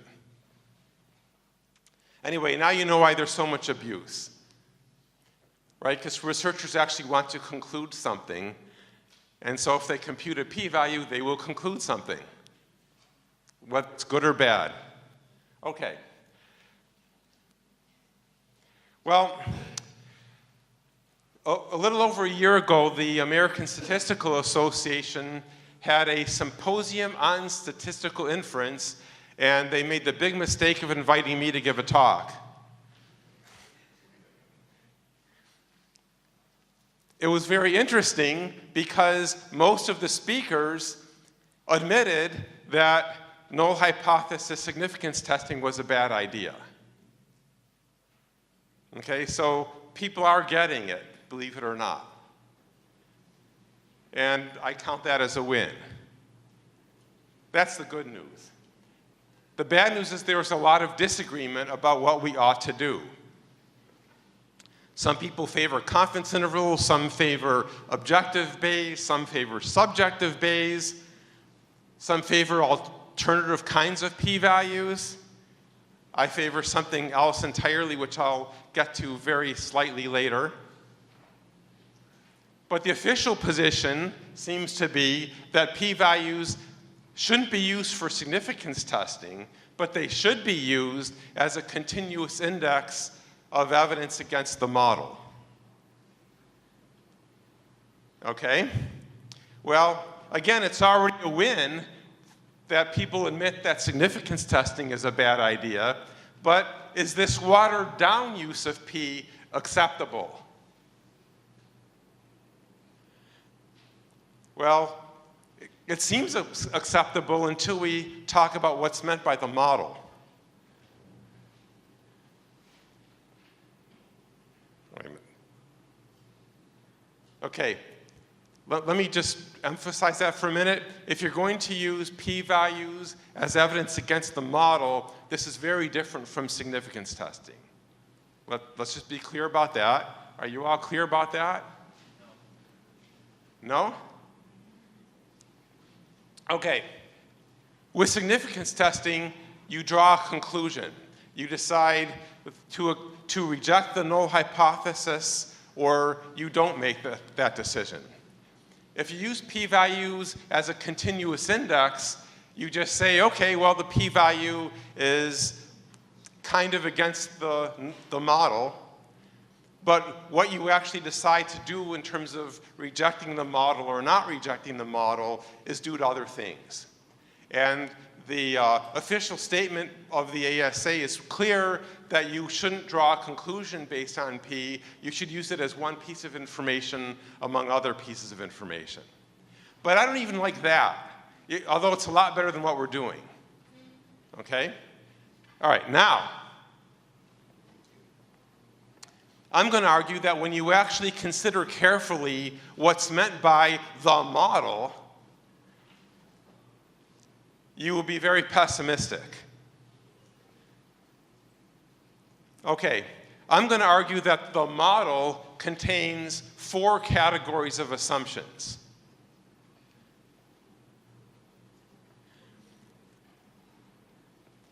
Okay, the first category is theoretical assumptions. If you're doing the experiment to test a theory, there are assumptions in the theory, and I'm just going to call them theoretical assumptions. And these can be distinguished by assumptions that aren't in the theory that I like to call auxiliary assumptions. And Haley's comet provides a nice example of this. So Edmund Halley predicted that a comet would reappear in a certain amount of time, and it did reappear at approximately that time, and so now we call it Halley's Comet. How did he do it? Well, he used Newton's theory, right? So there are theoretical assumptions, but he also used assumptions that weren't in the theory, such as the present position of the comet, the presence of relevant gravitational bodies, and so on, right? It's the combination of theoretical assumptions and auxiliary assumptions that led to the prediction, right? So we've got two categories of assumptions already. Everyone sees that? And by the way, since there are a lot of students here, in your own research, you should be very careful about distinguishing which assumptions are part of the theory and which assumptions you're adding on so that you can test the theory. I remember when I had that realization of that distinction when I was in graduate school, all of a sudden my experiments started working really well. Why? Because I was careful about auxiliary assumptions. All right. Now, lots of philosophers, and I'm including myself in there since I've published papers on it, have talked a lot about the necessity of distinguishing between these two kinds of assumptions, but also highlighting the difficulty of deciding who gets credit for successes or failures. All right, let's take an empirical defeat. Suppose Halley's Comet had not reappeared when it was supposed to. It did, but let's suppose it hadn't. Would we blame Newton or would we blame Halley? Would we say, oh, well, Newton's theory must be wrong, or would we say, gee, Halley must have made a wrong auxiliary assumption? Well, it's not clear, right? Going the other way, when there's a success, who gets the credit? Do we say, wow, what a great theory? Or do we say, wow, those are great auxiliary assumptions? We could do either. Again, it's not clear. I'm highlighting the lack of clarity here because this is a simplified scheme where we've only got two categories of assumptions, theoretical and auxiliary. And even with only two categories of assumptions, it's not necessarily clear what to conclude. It's going to get worse.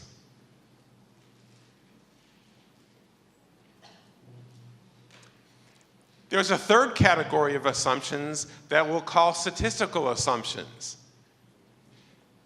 Now, when Halley predicted when the comet would reappear, he didn't use means, medians, standard deviations, and all of that stuff that we love to use. All right? He could, in psychology, whoa, wait a minute. What did I do here? Maybe I shouldn't use this, and maybe I should just talk.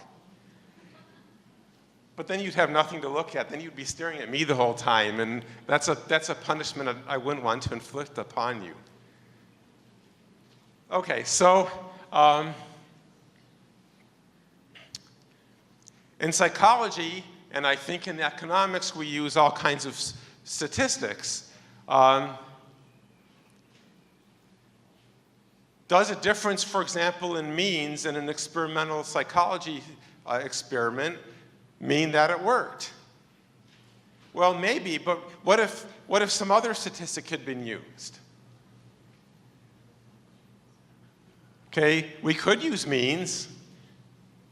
There are medians, modes, locations, if you're interested in skew normal distributions. And by the way, there's a great chance to give a friendly shout out to Tony and Kong, who are sitting right there, who've been helping me with that, and who didn't know I was going to do this. Right, so there are lots of statistics we could use. You have to make assumptions to decide which ones you should use. And different descriptive statistics could lead to different interpretations.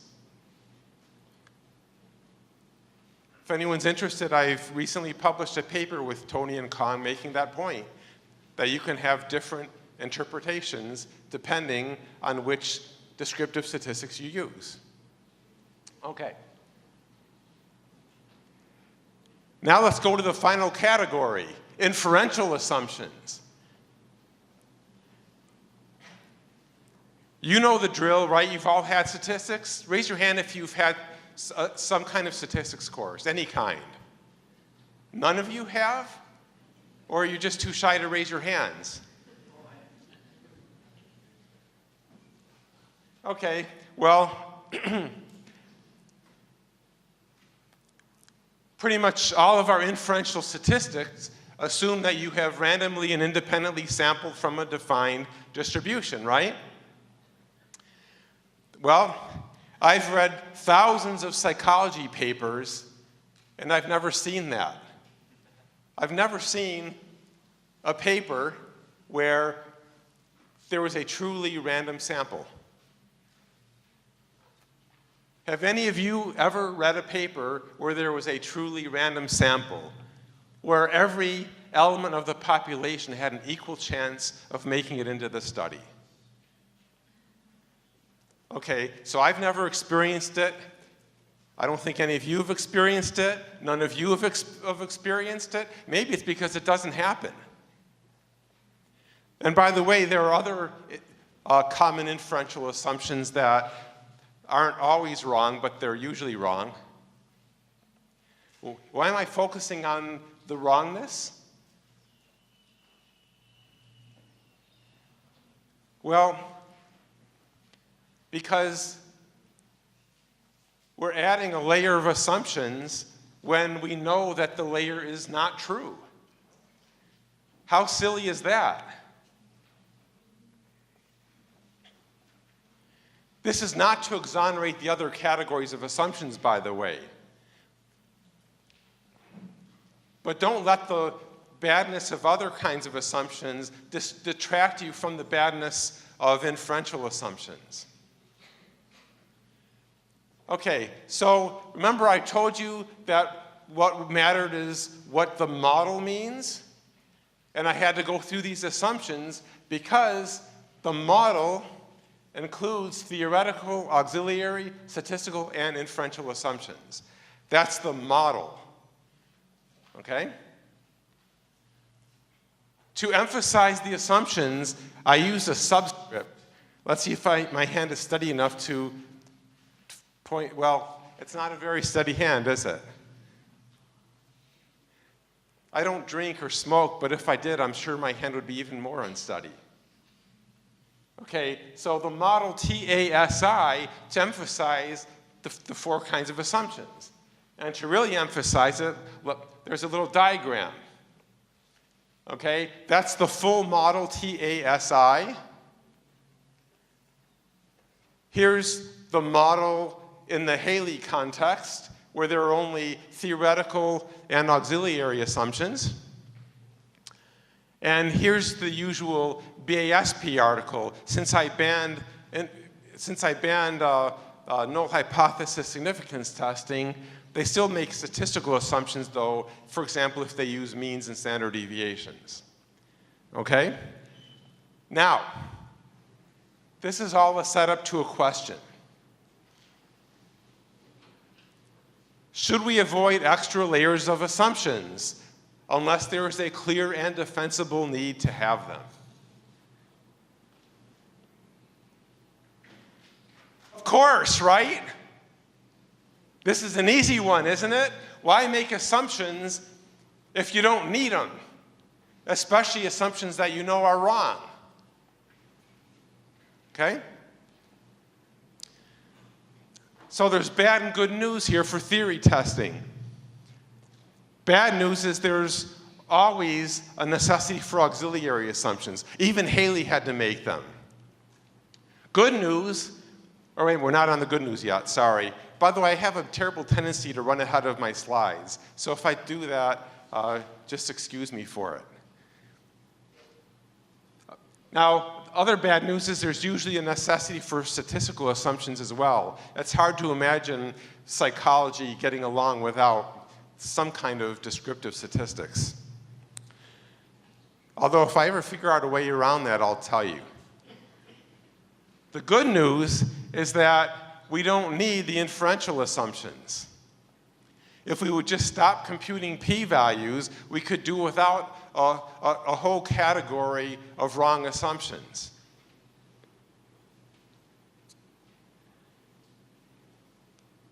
Okay, let's stop for a minute. Is everyone with me so far? You're not going like this. Thank you.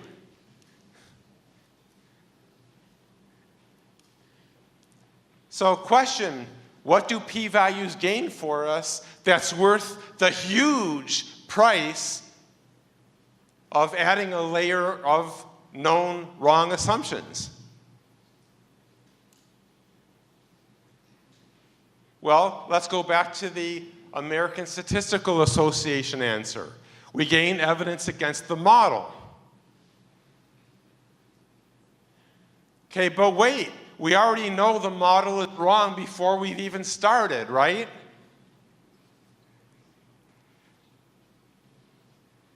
What is the point of gathering evidence against a model that you already know is wrong?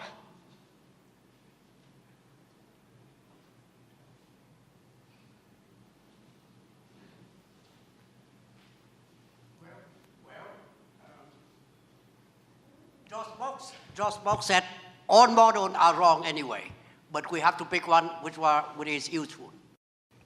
Okay, did you all understand that? He said, well, okay, we know the model is wrong, but it might be useful. And he quoted the Box paper, all right?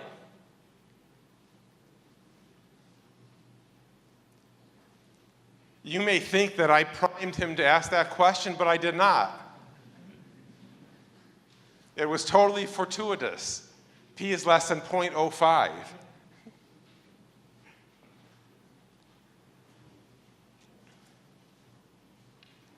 Right? So the model might be close enough to right to be useful. So that's why we should care about the model.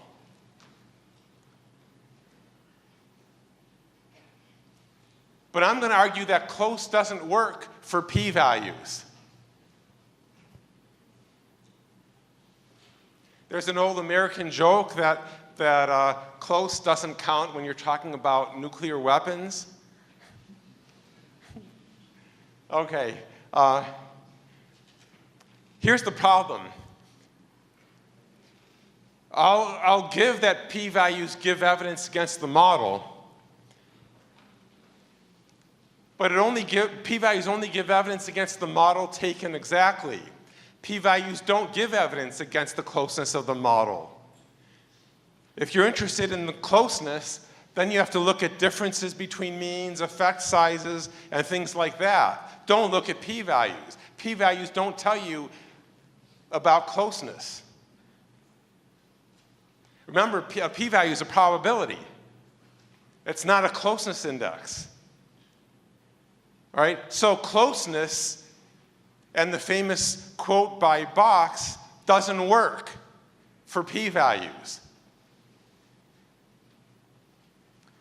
I might add that a p-value also does not provide evidence about whether the model is useful, and it doesn't provide evidence about alternative models. And you remember the drill, right? You try to reject the null to support your favored model. But P doesn't tell you how good your favorite model is. And as I was saying, it doesn't even tell you whether the null model is close or not. So again, what good is it? No good. Are you all agreeing with me that I did the right thing in banning it?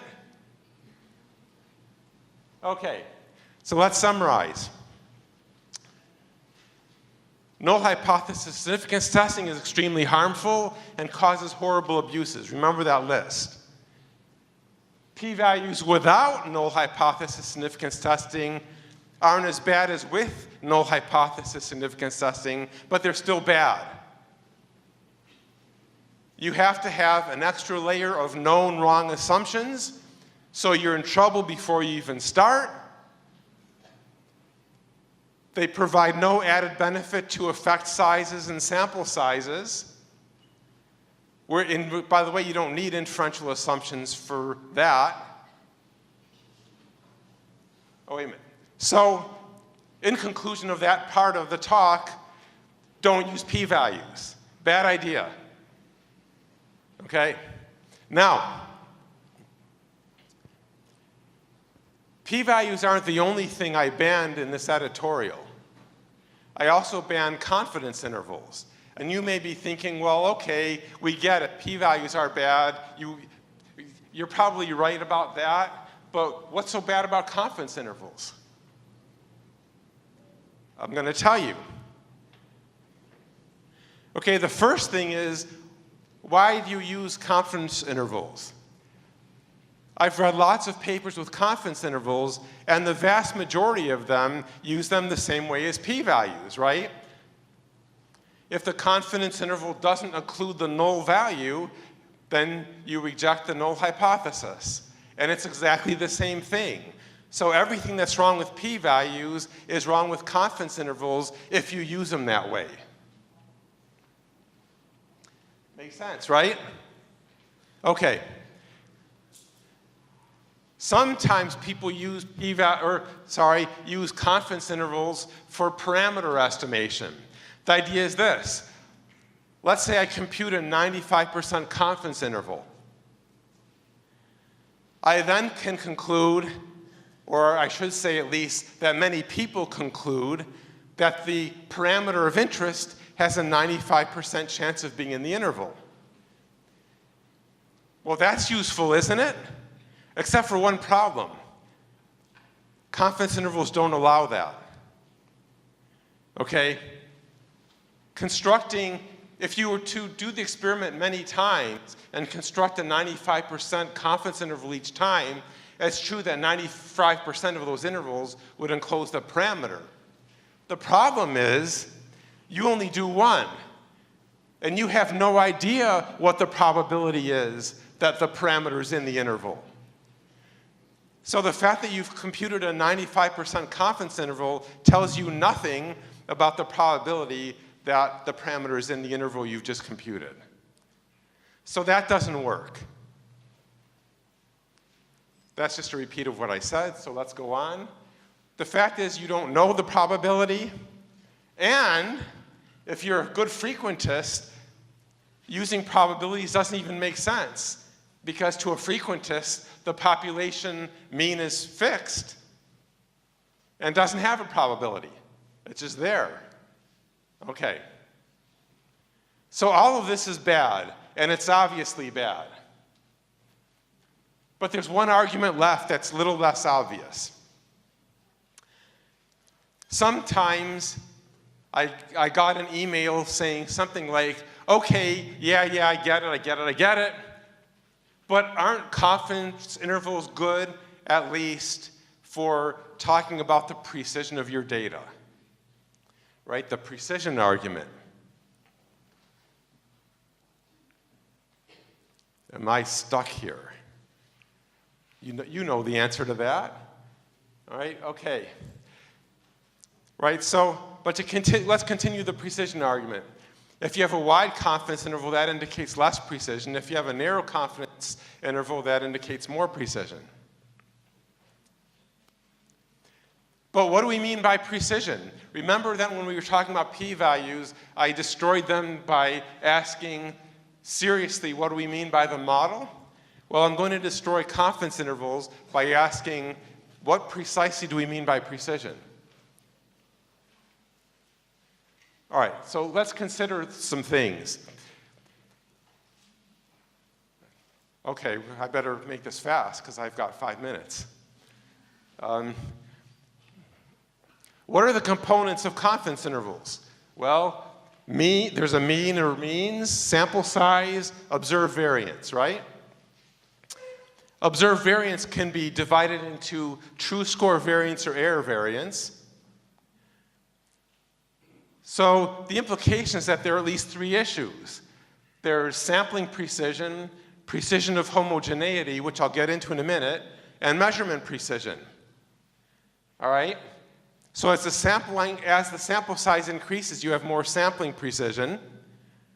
As the true score variance decreases, so people are more similar to each other, you have more precision of homogeneity.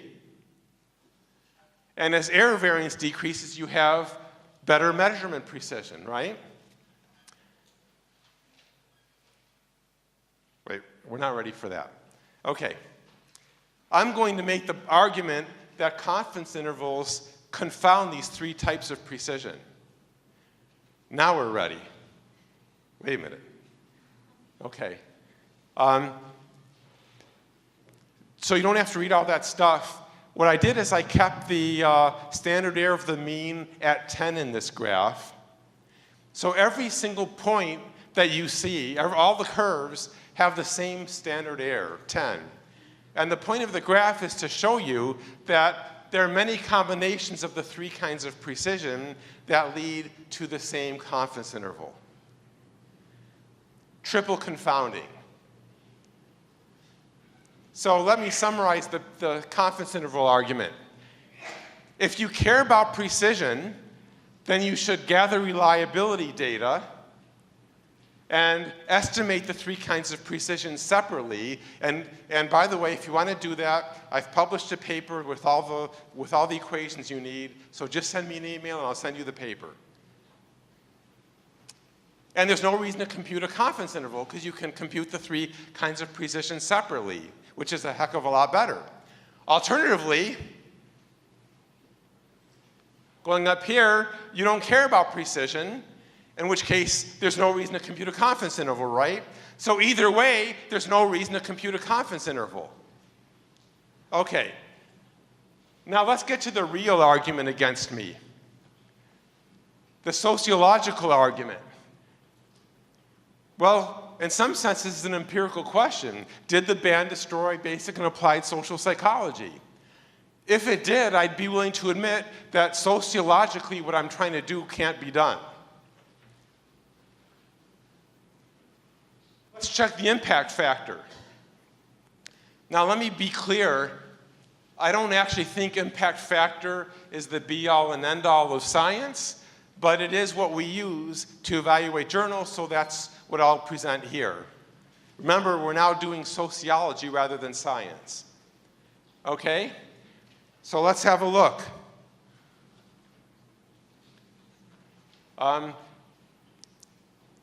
0.66 is the impact factor of the journal when I took it over. I took it over in 2014, so I got the 213 impact factor.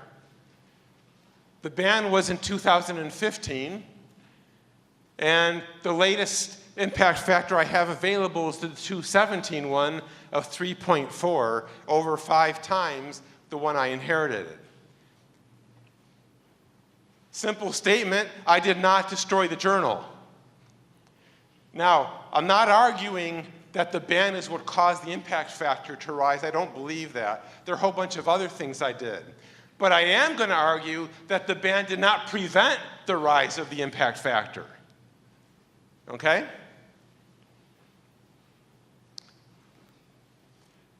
Three take-home messages. First, consider all 4 categories of assumptions that go into the model. And when you do that, you'll know that you should never use p-values. Confidence confound the 3 kinds of precision. And so a precision argument is not a reason to use confidence intervals. And finally, and probably the most important thing, is it's possible to put what's best for science ahead of sociology, and you can win. All right? Now, with the take-home messages done, you're probably thinking, okay, David, no p-values, no confidence intervals. Do you have anything better? And the answer is, of course. Okay, first, you'll hear stuff at this conference that is better, or else whom will be very disappointed. You can cry on my shoulder if there aren't any talks on that. Okay. Second, you can use much better descriptive statistics. I'm amazed at how poor our descriptive statistics are, and we can do a lot better. Why not present multiple descriptive statistics and see if they give similar or different stories? Finally, there's the a priori procedure, which I made up, and which Kong and Tony have been helping me with, because they're much better mathematicians than I am. Thank you. And the idea of this is very simple. You can ask a different question.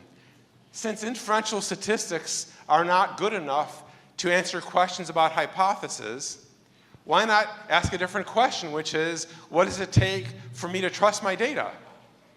Or to put it another way, what does it take for me to be confident that my sample statistics are close to their corresponding population parameters? Well, we have equations that allow you to do that. So you can use the equation for whatever the proper equation for your purposes, get the sample size you need from that equation, run the study, compute your sample statistics, and then comes the fun and easy part, believe your data. Why do you get to believe your data? Because you've designed the study in such a way that you can believe your data. And I'm going to talk a lot about this at the Vietnam conference. So if any of you are going to that, you'll find out everything you want to know. If you aren't going to that, write me an email and I'll send you the papers, because we have lots of papers already published or submitted that describe this. So there is a better alternative, and I'd like to encourage all of you to look into that.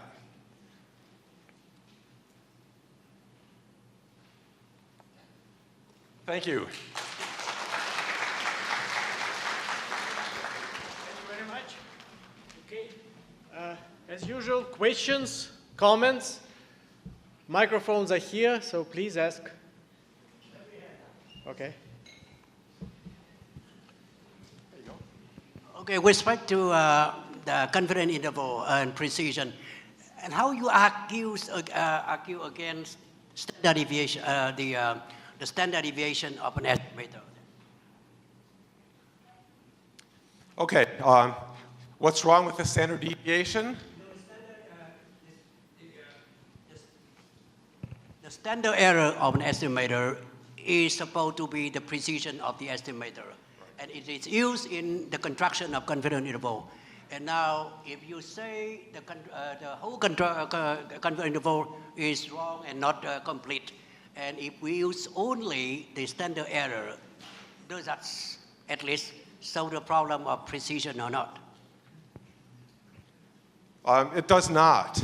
And the reason is because the standard deviation, which you use to get the standard error, is influenced by both true variance and error variance, right? So if you really care about precision, you need to separate them. And the way you can do that is by finding out the reliability of your dependent variable, and I have equations that allow you to make the separation. Okay, other questions? Yes.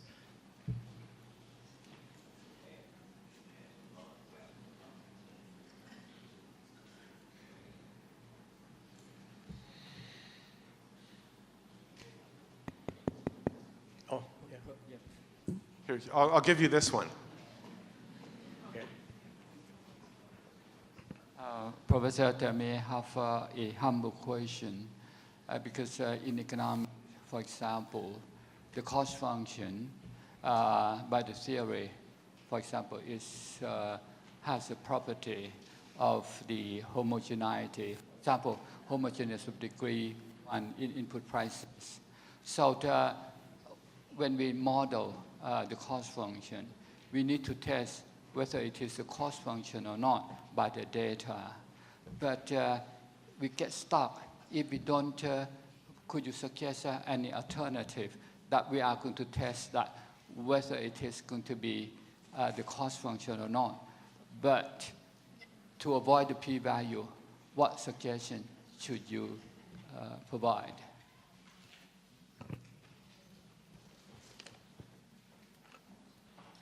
Okay, thanks for the question. you asked about,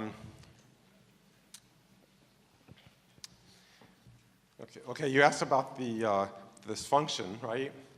And I have to be perfectly honest with you, which is that I'm not all that knowledgeable about economics, so I don't want to get into that because I wouldn't really know what I was talking about.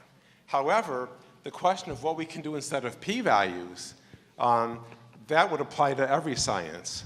And so I can answer that part of your question. The first thing is look very carefully at your descriptive data.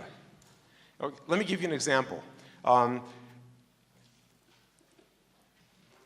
guessing that, but you nod your head if I'm guessing correctly, that in economics you assume normal distributions often. Okay, and so you use means and standard deviations. Why do you use means and standard deviations? Because those are parameters of the normal distribution. But you don't have to do that. You could assume a skew normal distribution. And in a skew normal distribution, the mean is replaced by something called the location. The standard deviation is replaced by something called the scale, and there's also a shape parameter, right? So you could estimate the location and the scale either instead of or in addition to the mean and the standard deviation. Now, if you end up with a different story when you look at locations and scales as opposed to means and standard deviations, then you should be really suspicious, right? If the stories come out similar, then that would indicate that maybe the assumption of normality isn't so bad. But this is a matter you can check empirically, just 5 minutes on the computer, okay? So what I would suggest is instead of depending on p-values to decide, perform more descriptive statistics. And by the way, speaking of shapes of parameters, I believe in that book, this TES book, we even have equations for estimating the shape parameter, right? Do I have it right? Okay. That's hard to remember what we published where. But if you look at the book, you can even find out how to estimate the shape of the distribution, and no p-values are needed. Okay, so you haven't answered half your question. Okay. Other questions? Yep. Oh, sorry. I'm getting my exercise here. Yeah, well, I learned statistics from Georgi Neyman myself, and the theory of classical statistics is based on the normal distribution actually. If things are not normal, the classical statistics really doesn't work. So when you make an assumption, it depends on how close are you to the normal distribution. If you don't have normal distribution, then you may have to try non-parametric stuff or something else. And for example, in economics, usually the daily returns are not normal at all. Like stock market, you can win every day, and then just the last 6 months you lost everything. So that's all. So I think it's important to check the normal distribution and the independent assumptions. Without those two, the whole theory will break down. Okay, thank you, Tron. I promise you that if I lose everything in the stock market, I won't blame you for it. But yeah, actually, I completely agree with you. Yeah, if you don't have, if the distribution isn't normal, you're already in a lot of trouble. And it's amazing to me that how few times people in psychology check that. In fact, almost never. And it actually gets worse. One of the pieces of advice that people are often given is if the distribution isn't normal, perform a data transformation to make it normal. But we have a paper that just came out that shows that actually skewness gives you more precision of the sampling variety. And so you're actually better off not normalizing your data. A very strange paper, but we can prove everything mathematically.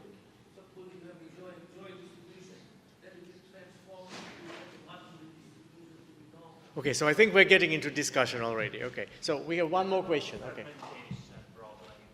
Fragmentation problem when you have a big data and some parts of data are similar to the hypothesis. When the quantitative research needs to be transferred to the qualitative and vice versa. Okay. Understand my question, please. Okay, so the question is, when should you be quantitative, when should you be qualitative? Okay. Now it's by big data very important. For example, antibiotic resistant drug use, new economic or public policy implemented for learning, blah, blah, blah, and then we see the effects and the outcomes. But the problem with this, as we see now in World Health Organization, they have so many issues. They just fragment can be compared to the starting hypothesis. So, in my opinion, it needs to go back to the qualitative and assumption defined much more individually. Where is the line? Okay. Where you say, okay, until here, statistics, quantitative research, until here, qualitative research. Okay. Yeah, okay, so that's a great question. The underlying assumption of your question is that sometimes the numbers don't do what you need them to do. And I'd agree with you completely. In fact, one of the criticisms I've often heard my quantitative colleagues make of qualitative researchers is that the qualitative researchers cannot perform significance tests because they don't have quantitative data on which to perform those tests. And therefore, we should laugh at the qualitative people. Well, I've published a paper where I've argued, well, wait a minute, given that null hypothesis significance testing is invalid, this is a criticism of the qualitative researchers for failing to do something they shouldn't be doing anyway. Pretty silly. So the position I would make is that whether you should go quantitative or qualitative depends very much on what your goals are. So it might be that if you are in a state of confusion, maybe because you've just started the research, you don't even know what's relevant, you might be better off going the qualitative route to find out what's relevant. Once you find out what's relevant, then you can figure out how to perform measures and so on and be quantitative. I don't see them in opposition. I see them as feeding off of each other. Okay? Okay, so I think we have no time for more questions, but we can ask the questions to Dr. Trofimov outside or during the lunchtime. Okay, so thank you very much. Thank you for a very interesting talk. Okay, so the last talk of this session will be given by Dr. Matt Briggs. He's a consulting statistician from New York City. He got his PhD from Cornell University, and he's the author of a book on uncertainty. And to some extent, which Dr. Huen Nguyen wanted me to emphasize, this talk will be a continuation of the previous talk because it will be dealing with similar issues. So please welcome Dr. Huen. Okay.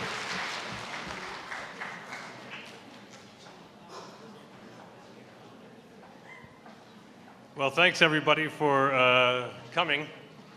So p-values are bad. I think we can all agree about that. In fact, I can go further and state that I disagree with even the ASA's statement that the p-values provide any evidence against the model. I think any use of a p-value is always fallacious, except in answering questions that nobody really wants to ask. And so I have a paper on that I'll be doing next week. If anybody wants that, I present a whole slew of arguments against p-values on a more philosophical bent that I don't think most people have considered before. In fact, some of them are new. That I think we should eliminate them entirely. I agree with this completely, and not reference them in any respect. But we need a replacement. One replacement is exactly doing what David said, and of course I advocate that entirely. Always looking at your data, always plotting them out, making sense of them, this sort of stuff. Absolutely, everybody should always do that. But if you want to put the model, or if you want to take the data that you have and you want to embed it in some kind of theoretical context, or put it in reference to a model of some kind, well, what do you do then? How do you do model selection? How do you make decisions in the face of uncertainty? And what can we do as a replacement for hypothesis testing? So that's the wrong way. All right. Now, everybody knows that correlation is not causation. Everybody learns that right away in statistics. However, hypothesis testing always does say that correlation is causation. It always does say that.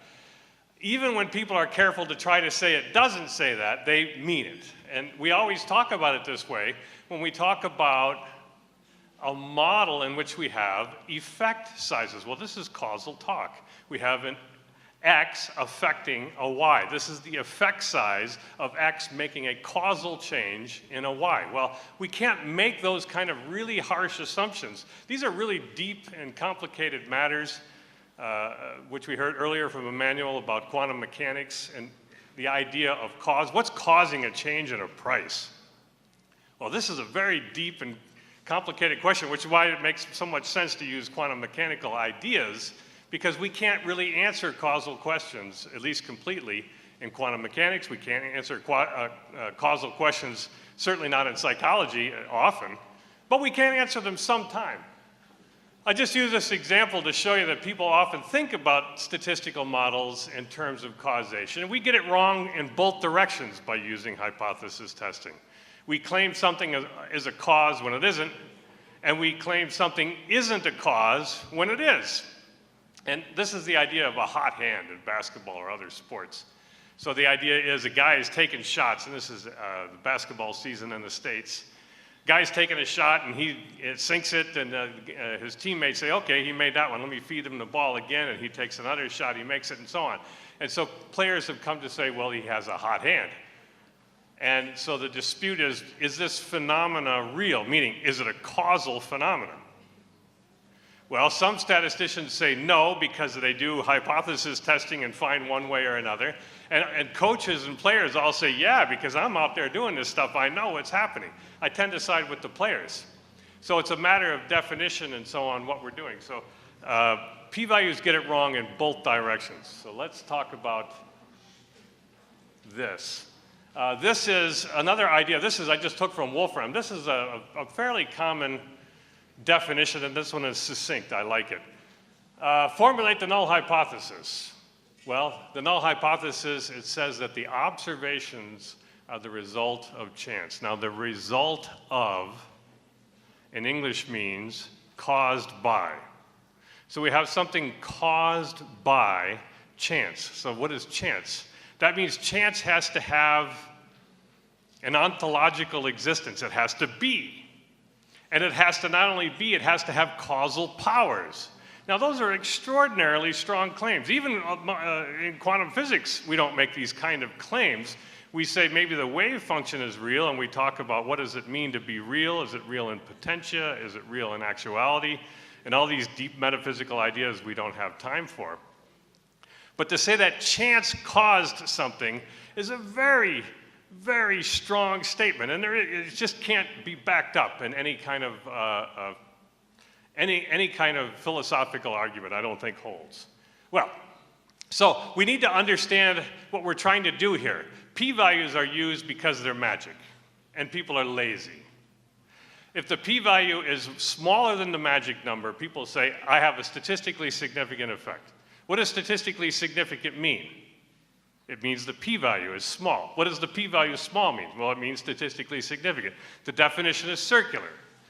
But it makes a decision for you without regard to what the consequences of that decision is, and nobody cares. They just care about getting that small p-value and their model manipulations to say that they have proved a link. And what is a link? A link is like this. A link means some sort of cause, but in a very vague way I don't have to define or think about. I don't have to think about this because my p-value is small. Don't even worry about it. There's some kind of a link. So a link is a wink that some kind of cause has been discovered, but I don't have to think about it really, and you just accept my word. This is the problem that David talked about, that everybody who doesn't like p-values understands. So we'll skip that. So what I want to do is talk about how do we find a replacement for these things in a way that they're useful and that people can make decisions in the face of uncertainty. Now this always works, what I'm about to show you. It always works,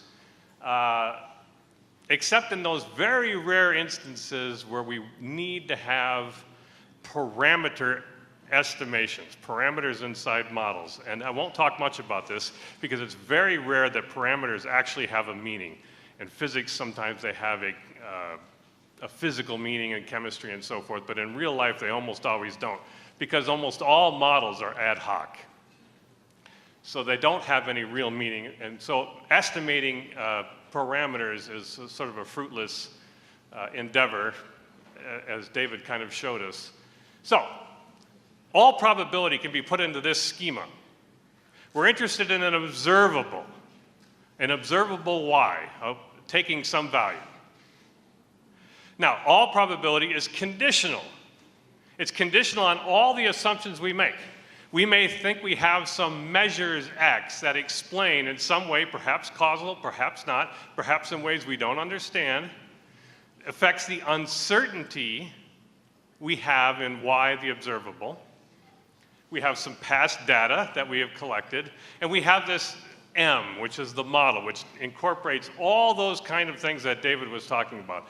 Anything that we make, any assumption that we make about the model, anything at all, the distribution itself, all these ancillary beliefs that we might have, all go into this symbol M right here. This is just a cartoon equation. So we change anything on the right-hand side, anything at all. We change the explanatory variables. We change the past data. We change the model, which may include, which does include, you know, which priors we're using for Bayesians and all this kind of thing. Anything, change anything, and we change the probability of Y. Y does not have a probability. Y only has a probability with referent to some model. And we can get into, who was citing, was it Emmanuel or David Quine and Duhem and all these folks? So these are taking those suggestions that they make, these philosophers make seriously. So what do? Well, here's another way to write it. We may think we have two different models. I'm writing it in two different ways here. This is the first way I'm going to write it, right here.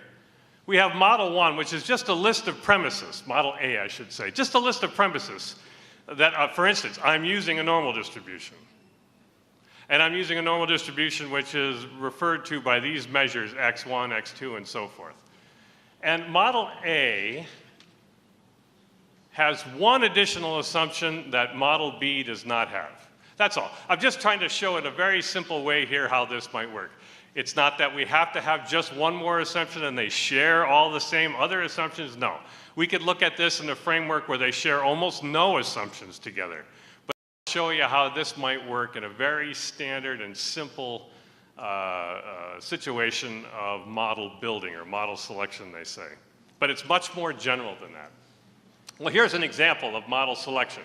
We have these two models here where they may be something like a regression, where we're regressing on the parameter that we believe encapsulates the uncertainty we have in the observable Y. Okay, so one model has this additional assumption that this explanatory variable measure x2 is important, and this model doesn't. So how do we tell the difference between these models? Well, we can calculate a probability based on both of them. Which probability is the correct probability?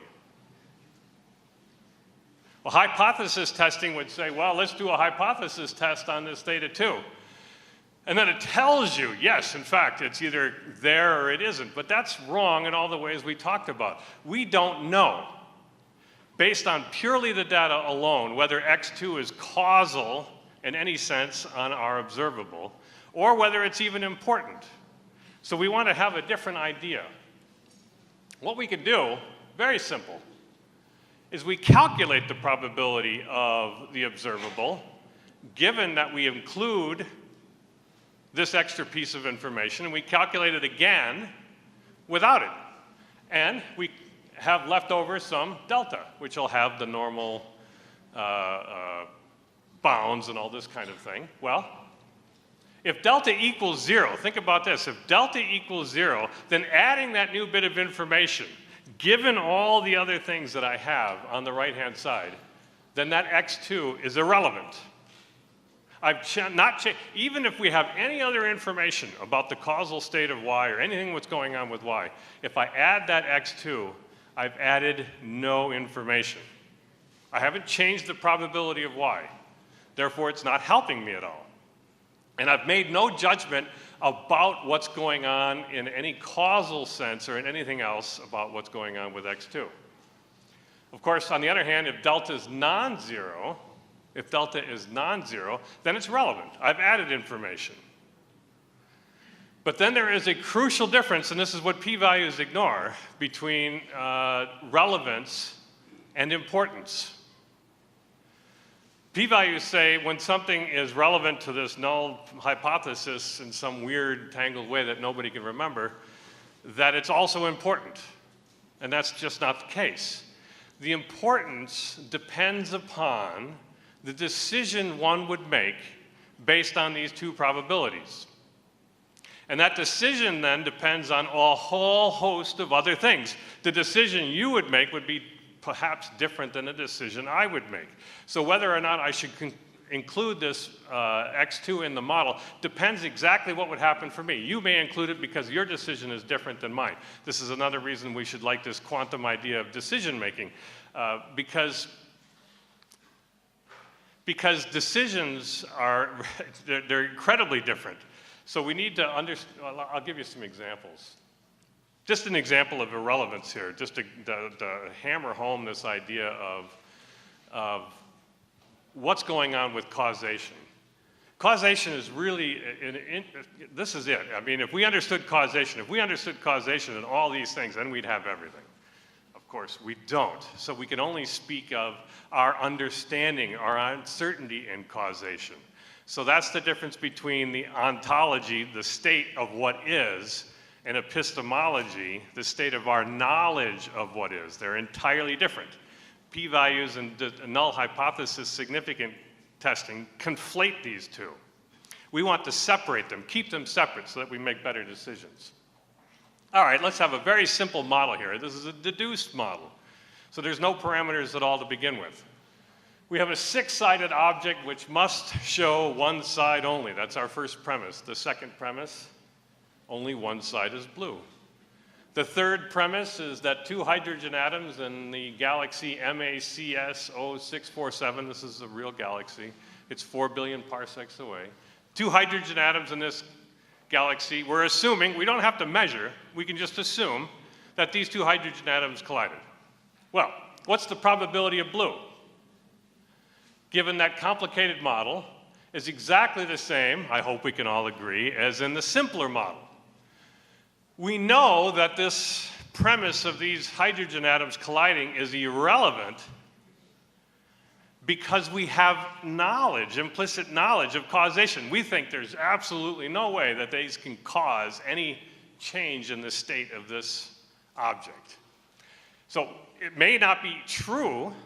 I'm not saying it's true or it's not true, but we make that assumption. So that's an assumption that we make extra to the model. That's something that we decide so that we calculate like this. Okay, so that's the idea of relevance. And again, as I say, we calculate the change with respect to anything we have on the right-hand side of the model.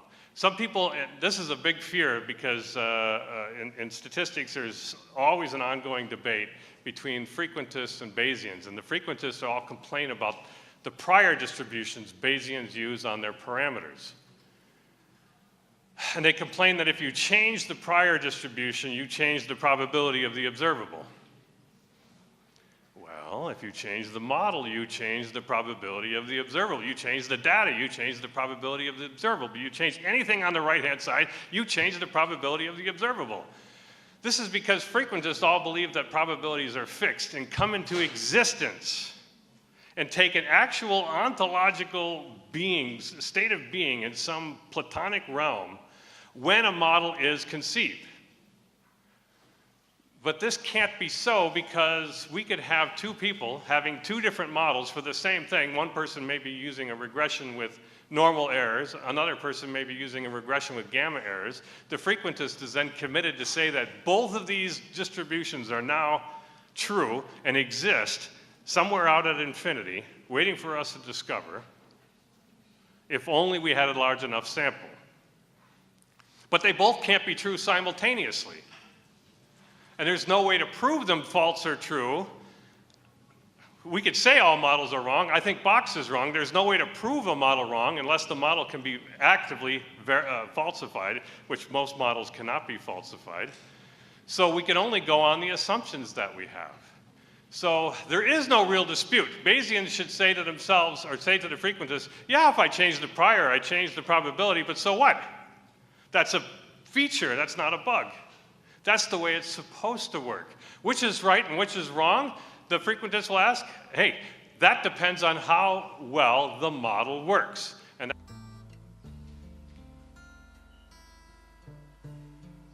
so what I'm going to do for you is give you some examples. These are really trivial, they're dumb examples, there's nothing to them, okay? I'm not trying to find great models or teach you all about these particular data sets or anything like that. It's just a function, just a crutch that I could use to give you an idea how this thing works in comparison to standard usage of p-values to make decisions, okay? So what these authors, Park and Berger, did is they looked at some movies, cinematic movies in the genres of action, comedy, and drama, American movies. And I don't know if you know this, but in movies, the producers will have an actor go over to the table and say, boy, it sure is hot outside. I'm going to drink this glass of cool water right here, this SC. And you're supposed to, as the audience, see this SCB water. I don't know, is this the university water or is this a brand? And you're supposed to think that, oh my God, this actor is using this water. I'm going to buy this water.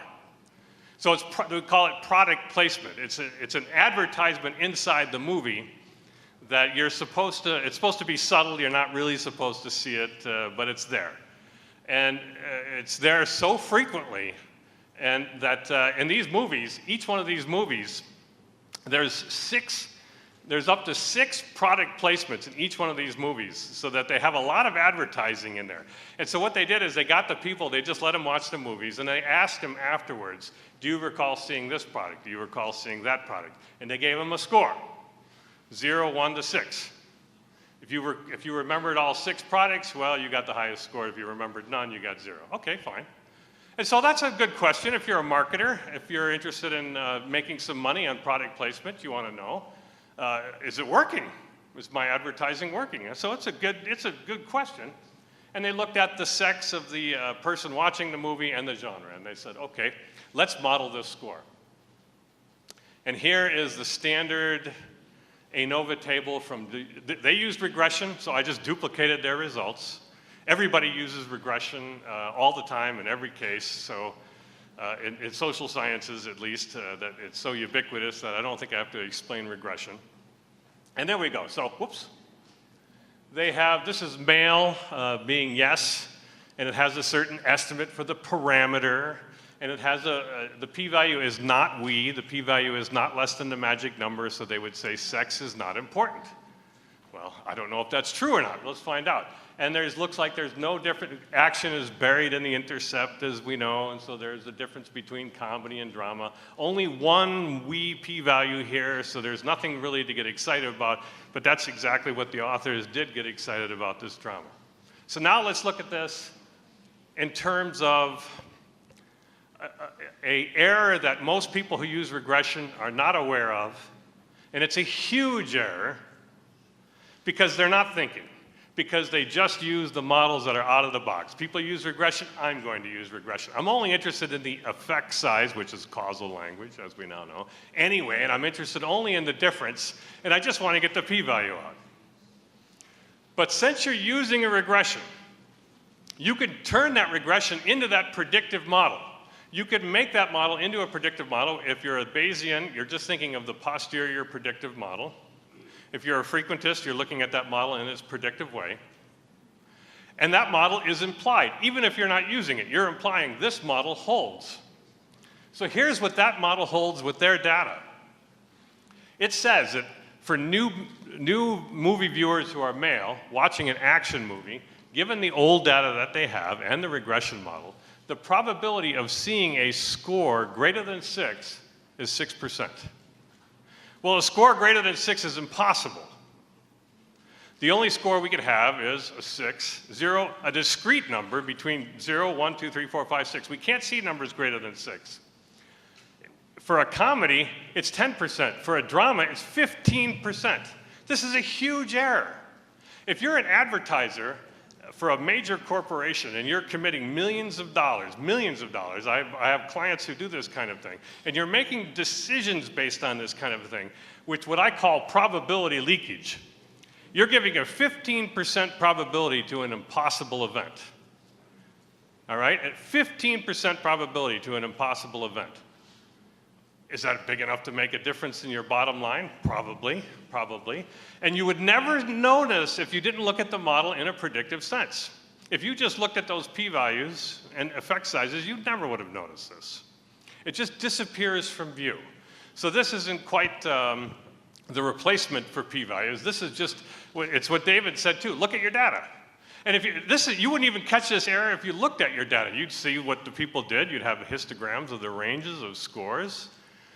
But you wouldn't, because you're using a normal distribution, notice the error that you made, the egregious error that you made. Well, there's all kinds of other models that one could use. One could use multinomial regression and just model the discrete number of, I advocate that. Or you could use a model that just lives between 0 and 6. You know, all kinds of different models. There's an infinite number of models that one could use here. So how do we tell the difference between all those models? All right. So this is kind of hard to see here. I wish I would have made these thicker. This is the predictive probabilities for the recall of 0 product placements, 1, 2, 3, 4, 5, 6, for action in black, comedy in red, and drama in green for only men. Now remember, the p-value said sex is not important, and it also said there was no difference between comedy and action, and there was no difference between comedy and action were pretty much the same. That's what people would have said. But you can see here for the probability of having 3 as a score is completely different. It's, you know, 5, 10 percentage points. Difference, predictive difference. So what I did here is I turned that normal model and I just said, well, any number between negative infinity and 0.5, I'm going to score to 0. And from 0.5 to 1.5, I'm going to say that's 1, and so on, so that I have buckets. I'm cheating, but I still wanted to use their model framework. I didn't want to, I'm not here trying to find the best model for this data. I'm here just trying to show you how we would look at this. This shows the complete range of what's going on. This is to back up also David's claim that if we have a predictive model, we can put it out in predictive form. I could now show you the entire range of this model, what's going on in this predictive way. What's good about this is that you, as a marketer or anybody, if I'm publishing this, can take this. This is a prediction. I don't need to know the data. I don't need to understand the model. I don't need to understand math. I don't need to understand much of this, but I could take this prediction and I could use it. And I could go out and try it myself. Does it work? This is called verificationism. This is validation. Models put into the predictive form can be validated, whereas models with a p-value or a confidence interval cannot be validated. They're just given. They're just put out. I think this has happened, and here's my great long theory. David showed us that these people had a tiny effect. This happens, it's not just one paper. This is thousands and thousands of papers. I debunk these things routinely. These people have almost nothing for an effect. They get a wee p-value, and they're writing all this theory. They go on for pages with all this. Where are they getting all this theory that they're deducing from this stuff? They would save themselves all, well, of course, it's because it makes them feel better, for one thing, and they want to talk about cause, but in a way that doesn't acknowledge cause. and they want to be lazy because of the p-values, but people want to talk more about what they should do with their results than what their results actually are. How can we test them? How can we trust them? And don't forget, in psychology, in economics, and other areas like this are suffering from what's called the reproducibility crisis right now. The reproducibility crisis is that they had all these prominent landmark papers that made claims based on p-values, and they went back and tried them again. They tried to test them again, and they failed in large measure. They just failed in large measure because it's just too easy to get a small p-value. On the other hand, if they would have put these models out in a predictive form, a form anybody could have used, anybody could have tested them on, just easy. And we would have avoided, not everything, because this is not a panacea. The predictive way is not a panacea. It's not going to solve all problems by any stretch. There's too many ways to cheat, especially cheat ourselves. We're our own worst victims. In science, there's this thing called confirmation bias. Perhaps you've heard of confirmation bias. Everybody believes in confirmation bias, where the other guy is testing a theory he believes is true, and he finds evidence for that theory that everybody else can see does not hold. But the problem with the confirmation bias is everybody believes it always happens to the other guy. It can never happen to me. Everybody. So that's a psychological question we can ask David about. I don't know. Yes, so we want to do verification. So let's talk about the inner guts of this model, though. How do we do model selection? Because it's important. Model selection is important. I may want to spend money differently on men and women if I'm an advertiser. Women prefer different products than men, so this is an important question. Do I really want to waste my money on this, or is it valid? So what you can do in this predictive sense is spit out the probabilities with that in mind, not in effect sizes, which are always too certain. Here's another thing. Suppose I have, for tomorrow's high temperature, I'm going to characterize it with a normal distribution. That normal distribution has two parameters, a central parameter and some idea of the spread of it, all right? I can have God himself tell me what those two parameters are. He tells me the parameters are going to be 25 and 3. All right? I know from the ultimate authority what the parameters of this normal distribution are for tomorrow's temperature. Now, what's tomorrow's temperature going to be? I don't know. It's going to be 25 plus or minus about 6. So I can be as certain as I can be about a value of a parameter inside of a model, but that does not mean I know anything about the observable itself. So that, again, I should not be looking at the so-called effect sizes. I should be looking at the differences in probabilities, because they have direct decision-making applicability. All right? So what I did with this model is I reran the model. I took sex out. I took out, just for the sake of making this easier to show on the screen here, I also took out the movie genre. So I just have a normal distribution characterizing the score. And I have one model with either, meaning no sex consideration, and then the one with sex. Now, given my criterion of relevance, sex is relevant because the probability predictions, this is a score of 3. I say for the men who go to see a movie, there's a 15% chance that these men will have a score of 3. And there's only there's a greater percentage chance that women will recall 3, and so forth. So sex is relevant. If I took sex out, these are the probabilities I would get. Now, should I keep sex in the model or not? Should I keep sex in the model or not? Statisticians should say, I have no idea. I don't know. I can't tell you that. I am not a marketer. I don't know how those numbers fit into the decision, cost, loss, utility, however you want to call it, and decision is an incredibly complicated thing, as we're going to be hearing here. So I don't know how these probabilities should fit in there. I'm not the one who tells you this is important or not. I can tell you the difference in probabilities. You then decide whether or not you think this is an important. This is why the predictive approach has never really been preferred and why p-values have. P-values make that decision for you. They not only say this thing is relevant, they also say this is important. And people go on and make decisions. They're making suboptimal decisions.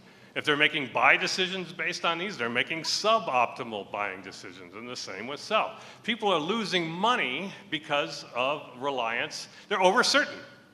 They're too certain of themselves, and p-values guarantee this.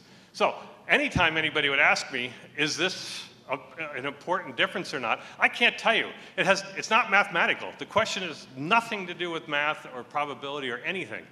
It only has to do with what you would do with that information. And of course, most of us are just going to be economists or statisticians, and it would be our clients who would tell us what that importance is. All right, I'm going to just show you one real quick thing just as one example out of lots and lots and lots. Here's another example. Fox and Weisberg did a thing on salaried, 9-month salary professors. They looked at the discipline, the sex again, the years that they were in, and so forth, and they wanted to do it. They did a regression, had some weird thing, years service has increased, there's a negative thing there, and so forth. Well, instead of printing out that ANOVA table, which comes out of every statistical software, a form of it anyway, we could print out a predictive ANOVA table. That just gives you a first broad, gross overview, imprecise, not to be trusted, something as a guide, loose kind of a thing, in which you can calculate the probabilities of differences. And I'll just give you one example, discipline A and B. We'll just look at discipline A and B. A is I think it was they grouped together some humanities, and discipline B was sort of the STEM, science, technology, engineering, and math, if my memory serves. So, well, there's only 2 levels to discipline. The median salary was 119 for discipline A, and the median salary observed was 134. So this just calculates the probability of a salary being larger than the base. The base is always the first listed, and given a median value of everything else, and so the probability is only 50%. Well, of course, this is taking people who are exactly the same in terms of rank and years of service and saying, what's the probability they're different? It's a coin flip. As opposed to, what if the person had exactly the same median characteristics, number of years in service, they were both men, and they had the same number of years, median years of PhD. What's the probability they receive a higher salary? 68%. Now, is that difference 50% to 68% important? Again, I can't tell. That's all. So we could print, there's no way, there's nothing stopping us from creating software that does this stuff automatically. There's nothing that stops us from just eschewing p-values altogether. We don't have to use it. I won't go into that. I have here, you guys might want to take a note of this. I have on my website a whole class of how to implement predictive methods using the most simplest models, just univariate, nothing little models, all the way up to very complicated survival analysis models, complete with the code so that everybody can use it if they want to. There's nothing to write for yourself. You don't have to rediscover anything, but you can learn how to use these predictive methods. And I hope abandon p-values altogether, and thank you very much.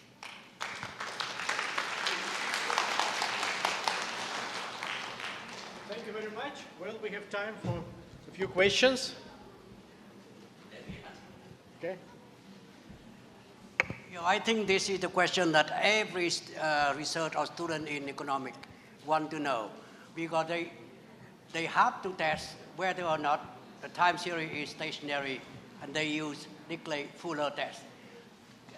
Is there a systematic way to transform that test into your predictive approach? Yeah, absolutely. Any situation where you're using testing can be transformed into a predictive approach. Dickie, unit root tests, all this kind of stuff, you're getting into a deep philosophical error, a discussion about what that even means. But yeah, I mean, you have a time series model that you're making, that you assume for a time series. You make predictions. You make probabilistic, they all have, can be written in predictive form. Any statistical model can be written in predictive form. You make predictions with that model. You make that predictions with the model with the whatever lag you're wanting to keep in, or whatever moving average term you want to keep in, or Garch parameter you want to keep, whatever, and you make it again without it, and you see the difference. Does it make a difference? Is it important? But testing itself, no, you don't want to do the testing, because that's exactly the same mistake you're making again and again and again. It's just not relevant. It's the wrong answer to the wrong question. You got it double wrong. But they are not concerned about whether or not time series is stationary or not, because if it's not stationary, they cannot use any accepted result. So either anyway, testing declare failure is wrong. So we should not test. But how they find out that their time series is stationary? They find it's stationary. Well, it has a technical mathematical meaning, as we all know. You make predictions. You validate the model. You see if it really works. If it works, it works. If it doesn't, you make actual predictions. And then I forgot to mention to you, you test them. You bring them back. And there's a whole literature. This is how I got my start doing this, because I was a physicist making predictions of real things. You test those real things against the probabilistic predictions that you make, and there's all sorts of ways of scoring them and evaluating them and all. You do that. No time series is truly stationary, because no measure can be infinitely divisible, and it just can't happen in real life anyway.